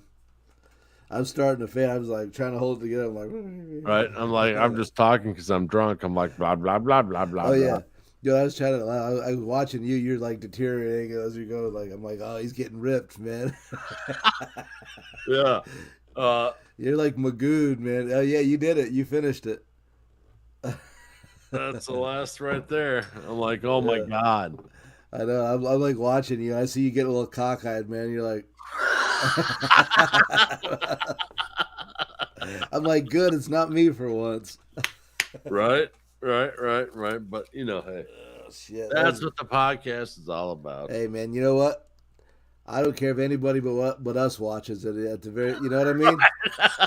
I mean, this is me hanging with my boys every Saturday night. I dig it. Exactly, man. It's fucking badass, and that's, you know, the number one compliment we get constantly is like, dude, it's like hanging out in your living room. It's what it is. It's real. I'm shit, like, man. right, yeah, that's what it's supposed to be. It's you know, it's nothing fucking serious. You know, it is. It can be. Yeah, if we have a good guest or whatever, but if not, if we're just. But it's shit given and everything else, and who gives a fuck? And we're making each other laugh, and like I said before, man, 1 minute we're talking about fucking, then we're talking about something serious. I mean, like you never know what we're going to talk about, you know. Exactly. And then, you know, I love just like freaking Steve out. Yeah. Like so straight and like, oh, Yeah. Baba. And he's like, oh. Yeah. No, it's good stuff, man. You know, shit. and then, with Leon and everything. Oh, my God. Good dude, man. And then Rob's piping in off a fucking show. Yeah. I love it that Rob's at a show, but he's like trying to check in with us too. You know what I mean? He's like, I'm on the train home checking in. I'm like, what's up? Yeah. Mm-hmm. Yeah, we got a good bunch of dudes, man. Yeah, and everyone. So I've heard a bunch of different things. So it's like, it's like hanging out with my uncles. Yeah. It's like totally fucking cool. Leave it on in the background. Fucking hilarious all the time. And then the other thing is like, it's like fucking hanging out in someone's fucking living room. Yeah. Well, yeah. Take a seat on the couch. Right. You know what I mean? Yeah. We're not what we aren't. Right. We are what we are, and we don't give a fuck. Yeah. It doesn't. Yeah. It doesn't matter. And it's receptive. People are receptive, man. Yeah. Cool. And now that everything's fucking straightened out, the fucking bullshit, fucking dude, ATM card. They lost the first one, second one. Oh shit! It was 4 week fucking bullshit, fucking yeah. But anyway, everything will be straightened out by the end of the week. But yeah, well, that sucks. As far as updating of everything, but yeah, I get you. You 50-year-old bastard. There it is, man. It's in the record books. Mm-hmm. Yep. Absolutely. All right, man. Cool. All right, bud. Love you. Happy birthday, man. Appreciate Love you, brother. All right, talk to you later.